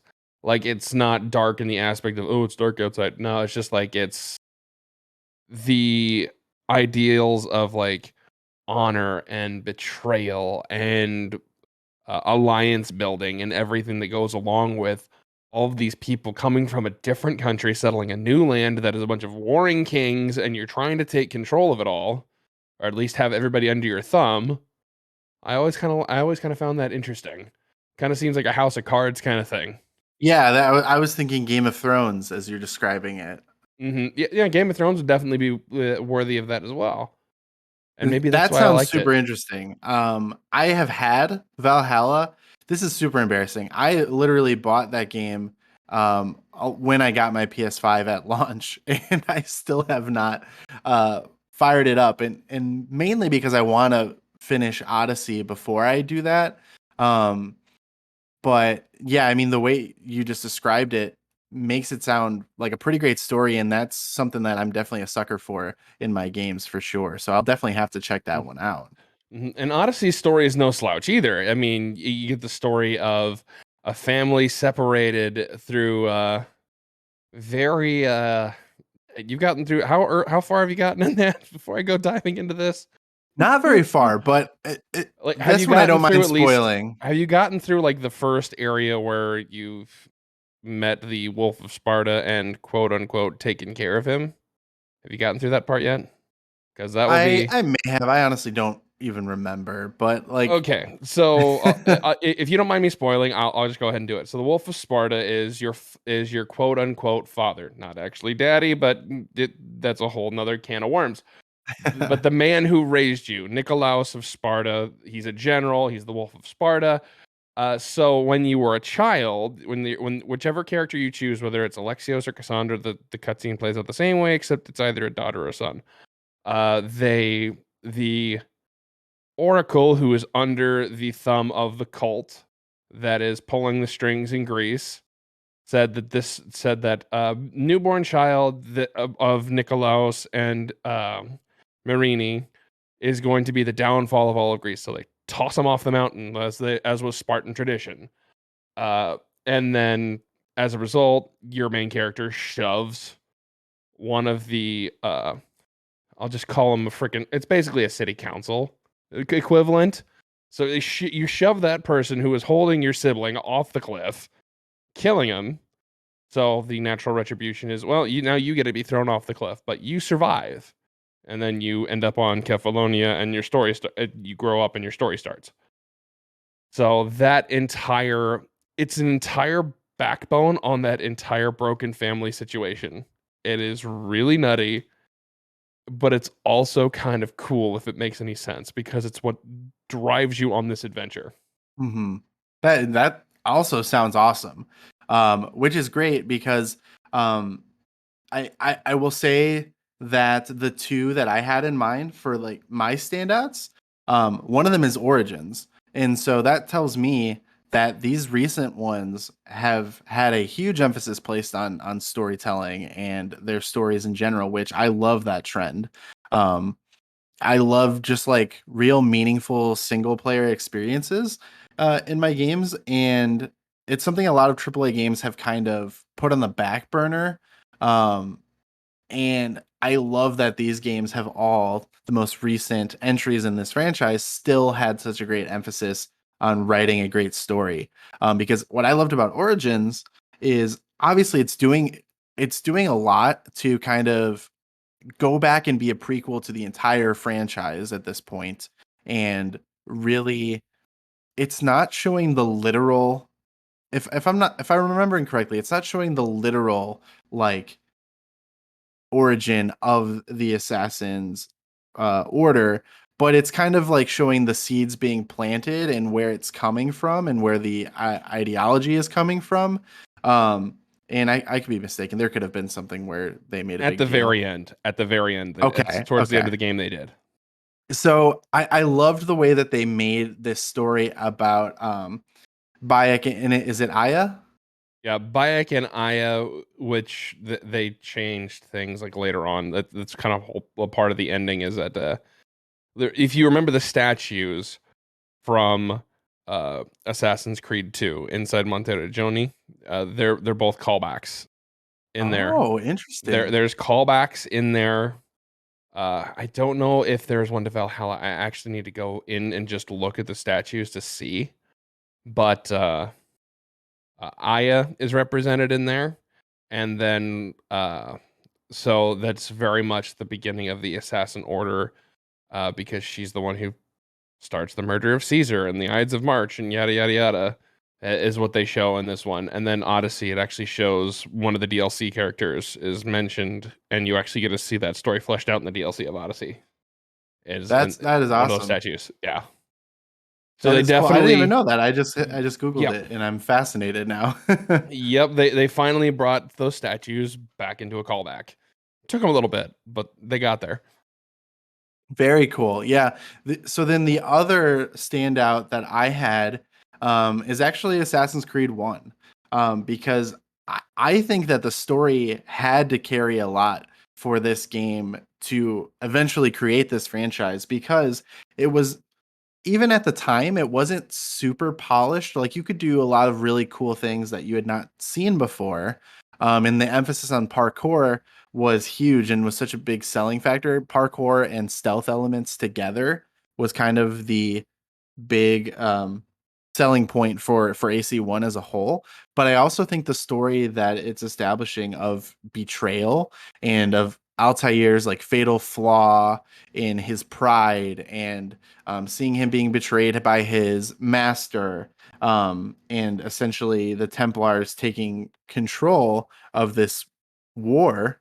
Um, it it was very meaningful to me, and I think it paid off more so by the time we got to Revelations, and you start seeing more of Altair's history and how it relates to Ezio. And Ezio, by that point, is like this ideal assassin, right? He's the one who really created the Brotherhood to the level that it isn't at that point. But Altair was the one who really laid the foundation. Um, and so I think it was great to have the story of AC1. Really talk about Altair as a flawed character. And then you also kind of got that payoff in Revelations where you see him evolving and growing beyond that point as well. So a little bit of a shout out to the original there, because I think that that is probably the strongest point of that game. And I actually hadn't thought about that. The story there did have to carry the bulk of the water for that game, just because you're starting a new series.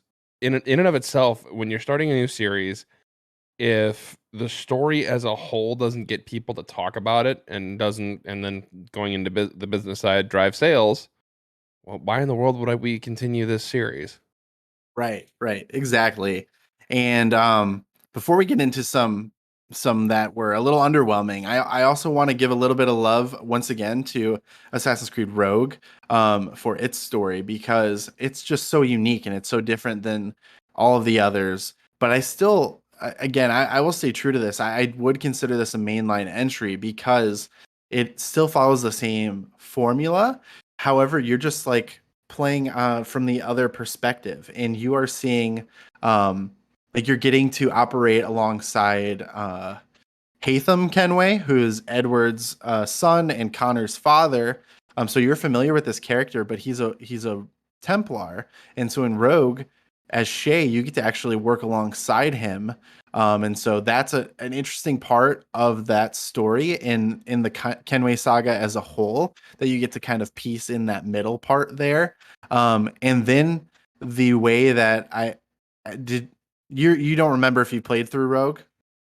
I don't remember if I completed it. No, and I know I got through a good chunk of it, uh, Hmm, but I don't remember where I ended up gotcha. stopping and if I finished it or not. And maybe I did, maybe I didn't. I don't remember.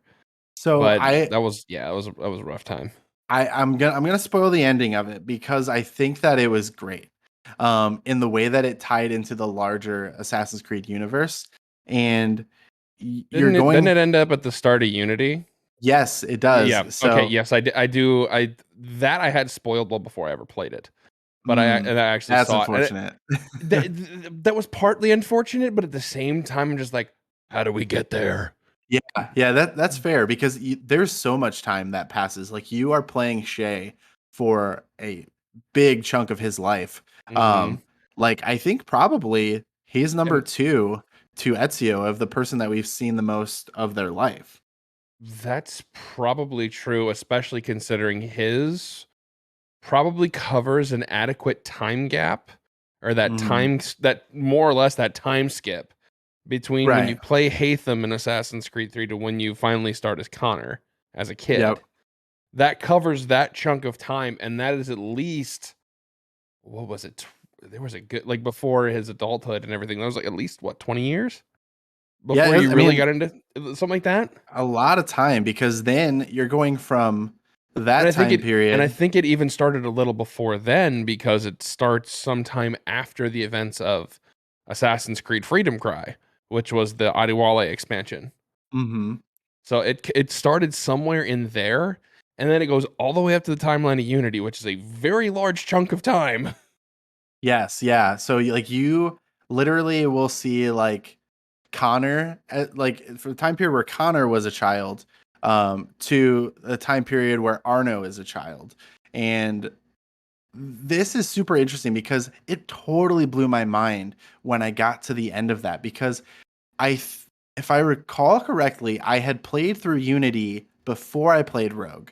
I think I bought them both at the same time, but I was more excited about Unity being on the Same. next gen consoles. And so then I went back, and then having done it that way really added to that payoff at the end, because Shay assassinates Arno's father. I'm pretty sure Mm-hmm. that's the inciting incident at the beginning of Unity. And so that was crazy. And Hatham is there as well. And so it really tied like all of that together. And so the way that it tied those stories together, in addition to being about a defecting assassin playing through and giving you the perspective of the Templar Order as well, just really added a lot to the story of that game. So I wanted to mention that as just like an additional one that is pretty good. There's a lot of really good stories in this series for sure. Yeah, storytelling is definitely not their weak point. So that we can definitely rule that out as a weak point of the series also. Yes, yes. So, with that in mind, I don't think these are like bad by any means. Like I still played through entire games. But my two like lower level ones are Syndicate and AC3. Syndicate, because it's focusing, it feels very localized, in that Jacob is really trying to just like create a gang that like rules London more or less. Like he wants control of the London underworld. And that's really his motivation. Evie, I guess, is more providing that larger scope of things.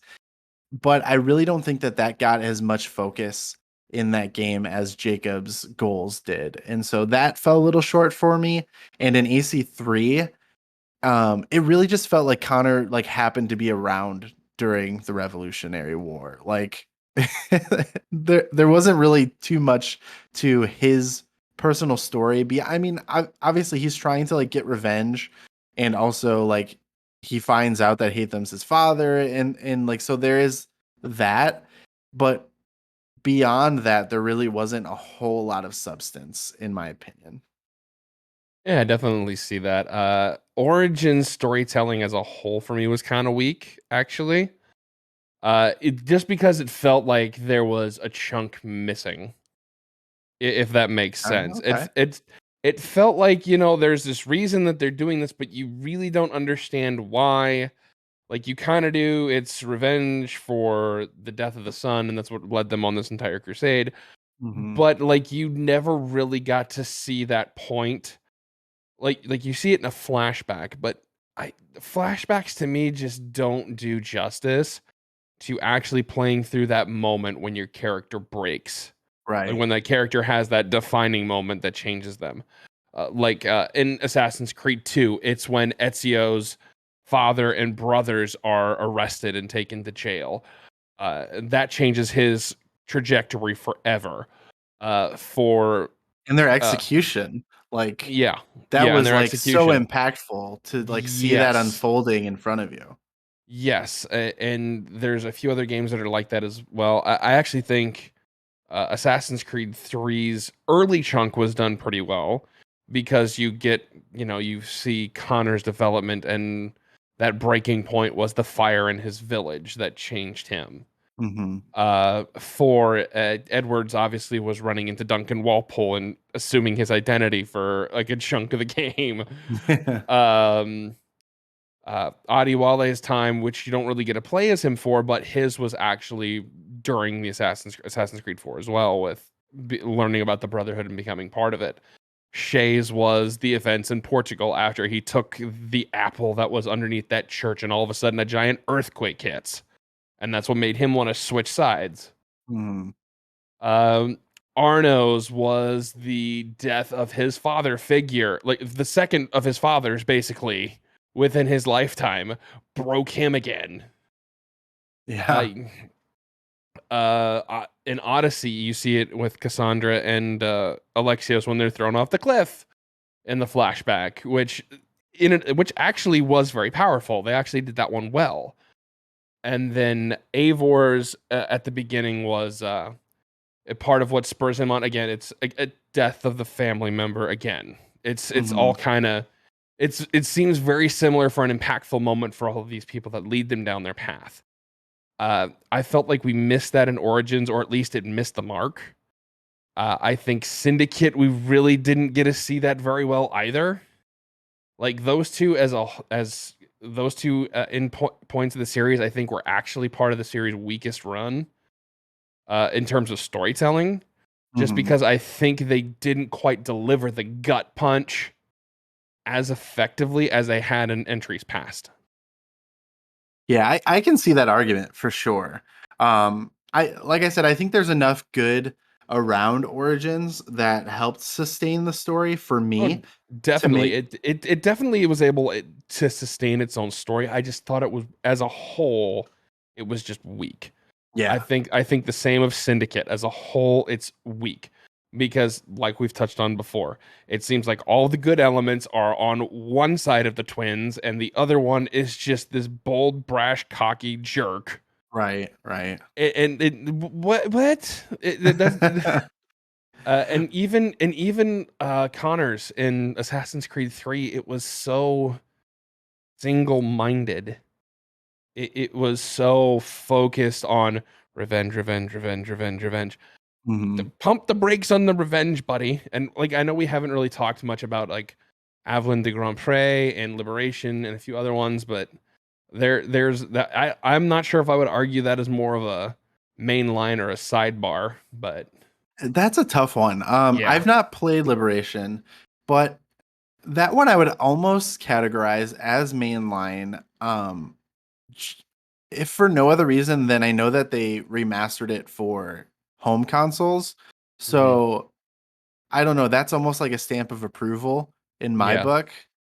Yeah, and that's one I really haven't dove into either, and it's just because it came so much later. Hmm.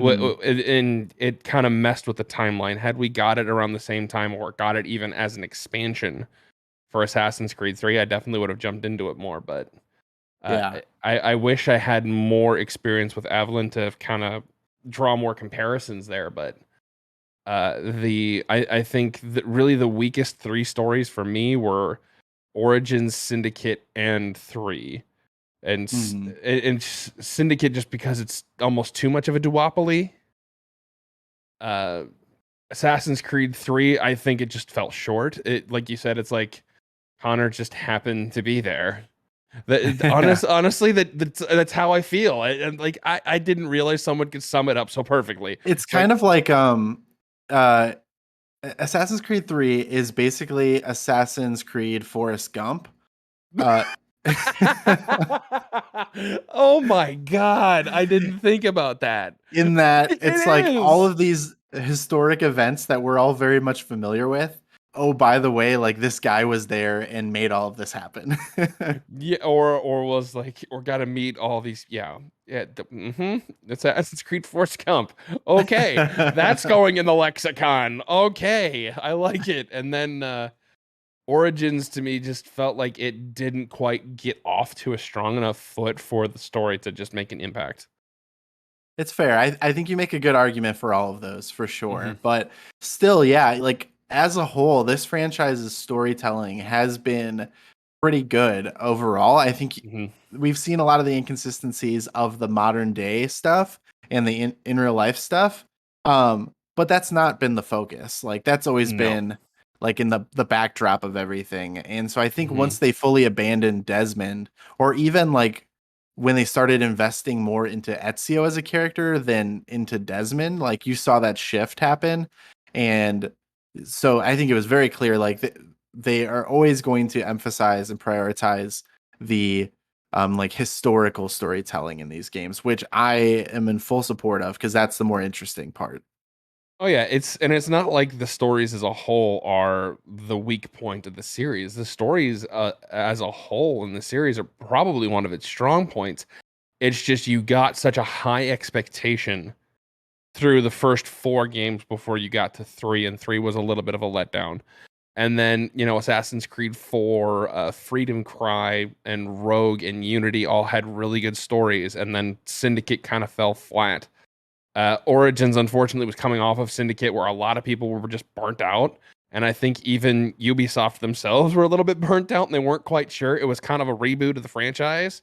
Mm-hmm. So I think that played into that part, is that they were kind of rebooting it more to an action adventure RPG as opposed to more the stealth mechanics. Right, right. So then now Odyssey and Valhalla have had the ability to build on that. I think Origins' fault, quote unquote, is that it was another starting point. It was another building block. Syndicate and 3, I think, were just at the victim of just wrong place, wrong time. Yeah, I think that makes total sense. So overall, Isaac, like obviously this is such a monumental franchise. Like we didn't even get into like the influence that it's had because I mean, you could realistically say that the Arkham series doesn't exist the way that we know it without Assassin's Creed because No. that combat system is so derivative of what they do even in Assassin's Creed 1. It's definitely polished and works much better, but the bones come from what Assassin's Creed did. Yeah, and that's very true. And I could argue that the Middle Earth series, Shadow of Mordor and Shadow of War, don't exist in the way they do without Assassin's Creed, because Absolutely. a lot of the same elements from that got pulled from Assassin's Creed and from Arkham. So it's had a derivative effect on a few other games that have been successful. Yep, and that's definitely the like a signal of a franchise that is very impactful that's going to be remembered like even if it didn't have this many entries like Assassin's Creed after its first couple of games was always going to be remembered amongst gamers and very fondly I would imagine and so for me just to kind of wrap things up I think probably my favorite era, well, we already talked about like the Ezio trilogy is very, very good. It's the consistently the best stretch that those games have, and then a lot of people aren't as high on Revelations, which is fine. Brotherhood, I think, was like peak of that original Assassin's Creed formula, and I think we've started to see like that true evolution now, where judging off of what you've said about Odyssey and Valhalla, I think that we're reaching like a new modern peak that I'm super excited to get into still. Yeah, definitely. In terms of like that initial mold, not only did the critics agree with the players for once, which, as people would know in the video game sphere and in the film sphere, really every sphere, it is rare when critics and consumers agree. So when they agree on something, that's a big deal. And Right. everyone agreed that 2 and Brotherhood and that initial formula were the peak. Now, Revelations came down a little bit, but that's part of, a little bit of fatigue on the series. It happens. Right, right.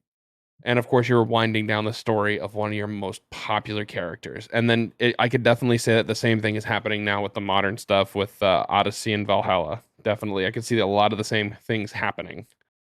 Um, the game series as a whole has really a lot of potential because you can go to so many different eras, explore so Hmm. many different places. They still haven't hit feudal Japan, which That's the I'm big pretty one. sure that's one of the things they have in mind at some point. I don't know when, but everyone has been clamoring for that for a very long time because who doesn't want to see assassins and samurais? And samurai. That's just Yes. and ninja and all and shogunates and all these other things that kind of go with it. It's Well, and my I almost wonder like what kind of impact Ghost of Tsushima has had yep. on the Assassin's Creed's plans because a lot of not just the setting of feudal Japan, but even The the the idea Tori the of Toriyama style as a whole, yeah, modeling yeah. after a Toriyama film. Yeah. And just the idea of, you know, like a samurai is meant to fight with honor out in the open, and that is, Hmm. you know, inherently opposite of what an assassin is like. And that's literally the story of Ghost of Tsushima is Hmm. um I'm blanking on the main character's name of that game, but like his struggle between his honor and his ability to really just like demolish people with these less than honorable tactics that are Hmm. we're more familiar with from like the Assassin's Creed games. Yeah, you almost have to feel like if they do go that route, you almost would have to be a ninja, the striking from the shadows, and that kind of art form. That's honestly where you would have to go with that. You wouldn't actually Hmm. be part of the samurai because, like you said, samurai are all about honor, one on one in the open. Now, I could make an argument that they could do it a lot like they have Valhalla. Valhalla is very similar in the terms of how the Norse were. The Norse are very much similar to samurai. It's, you know what? You and me have a beef. Let's fight.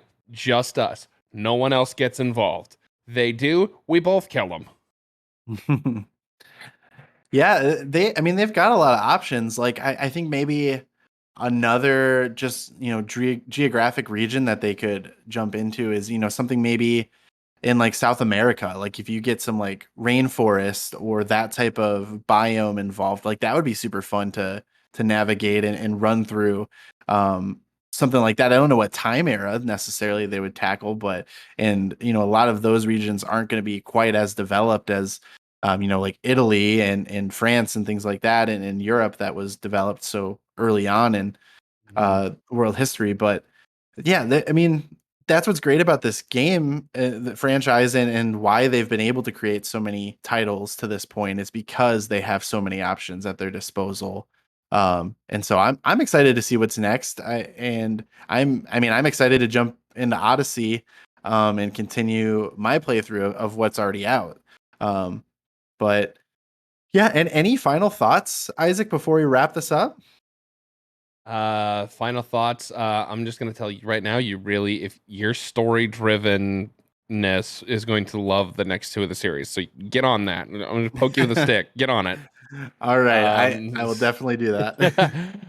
and honestly, I'm excited for what's to come. I can't wait until they finally announce what they want to do with the series. I know they had flirted with the idea of an MMO. I really hope they don't go that way because I just don't think that'll work very well. Yeah. It's very effective as it is, and as people like to say, if it ain't broke, don't fix it. It's very good to be able to use like the time periods and everything in your character as a specific character of the story, but Right. we'll see where it goes. I'm gonna be critical, regardless. I always approach things with a critical eye. If something, even if I don't like it, I'll probably end up playing through it, sticking through it, and being okay with it at the end, or at least finding the good things in order to get me through it. I know I had to do that with a few games in this series because I know I did have the problems with Unity at launch, not a Mhm. ton, but I definitely had the falling through the floor bug, or the all of a sudden the rope between the buildings isn't there bug, or and you die or whatever. But I'm excited to I'm glad they slowed down the releases because I think it's leading to better quality, and Mhm. better quality is good for everyone involved. Yeah, absolutely. So overall, yeah, absolutely, you know, remarkable what they've been able to do with this franchise, I would say. And you and I definitely from this conversation, I would glean we're both pretty big fans of the series, and we'll definitely be stoked on whatever they're working on next. I'm with you. I don't know that an MMO is the way to go, but if they can do something still in the vein of the recent entries, then but just somewhere fresh and new, then I'll be totally on board. Yeah, I mean they've been going about 15 years for a reason, so I I Absolutely, I hope they can keep it going because a lot of it has been, at least from the history standpoint, has been awesome. And for sure. history is something that we all need to learn more about. Absolutely. Well, Isaac, thank you so much for joining me for this conversation. We finally got the video game conversation we've been itching for since the first time you came on the podcast. But what have you been working on lately? What have you been streaming? Where can people find you? All that stuff. I stream a little bit less frequently now on Twitch at twitch.tv/InfernalGriffin. Obviously, I just finished up the Valhalla DLC last weekend, and for those that have no idea what I'm talking, the weekend of May 8th is when I finished it, May 8th, 2022. Just to date the podcast a little bit. I know sometimes that's cliche, but now I'm kind of jumping back into one of my favorite series that they've remastered in Mass Effect. It's one of my favorite series of all time.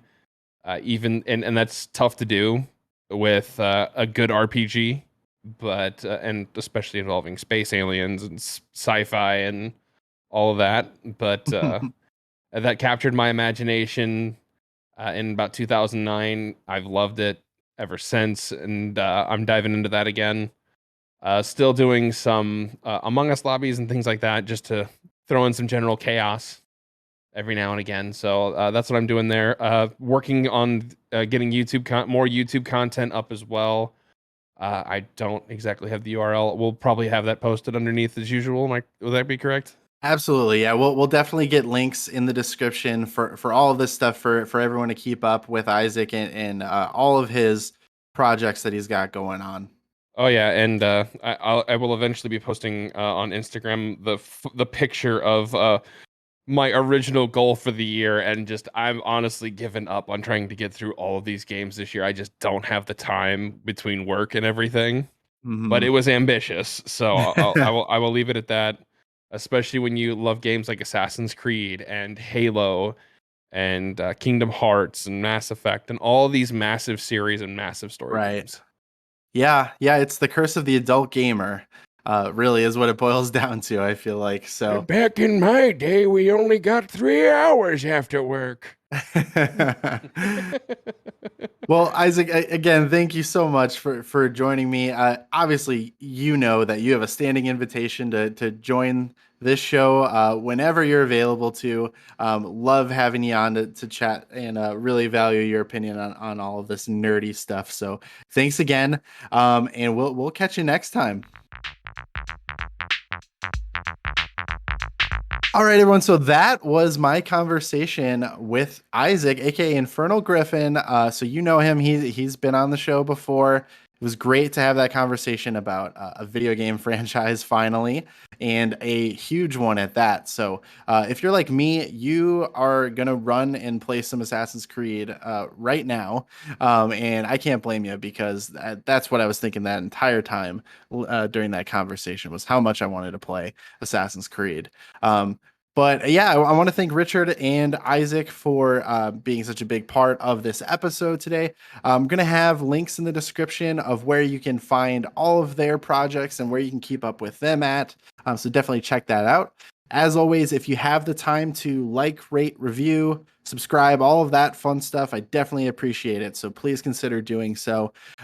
We just dropped the Firestarter double feature review. So 1984's Firestarter, starring Drew Barrymore, and then the more recent 2022 Firestarter that just dropped this past weekend as well, starring Zac Efron. So definitely check that out if you have not seen that yet. And then keep an eye out for future episodes of the show. But thank you so much for watching, and we will see you all next time.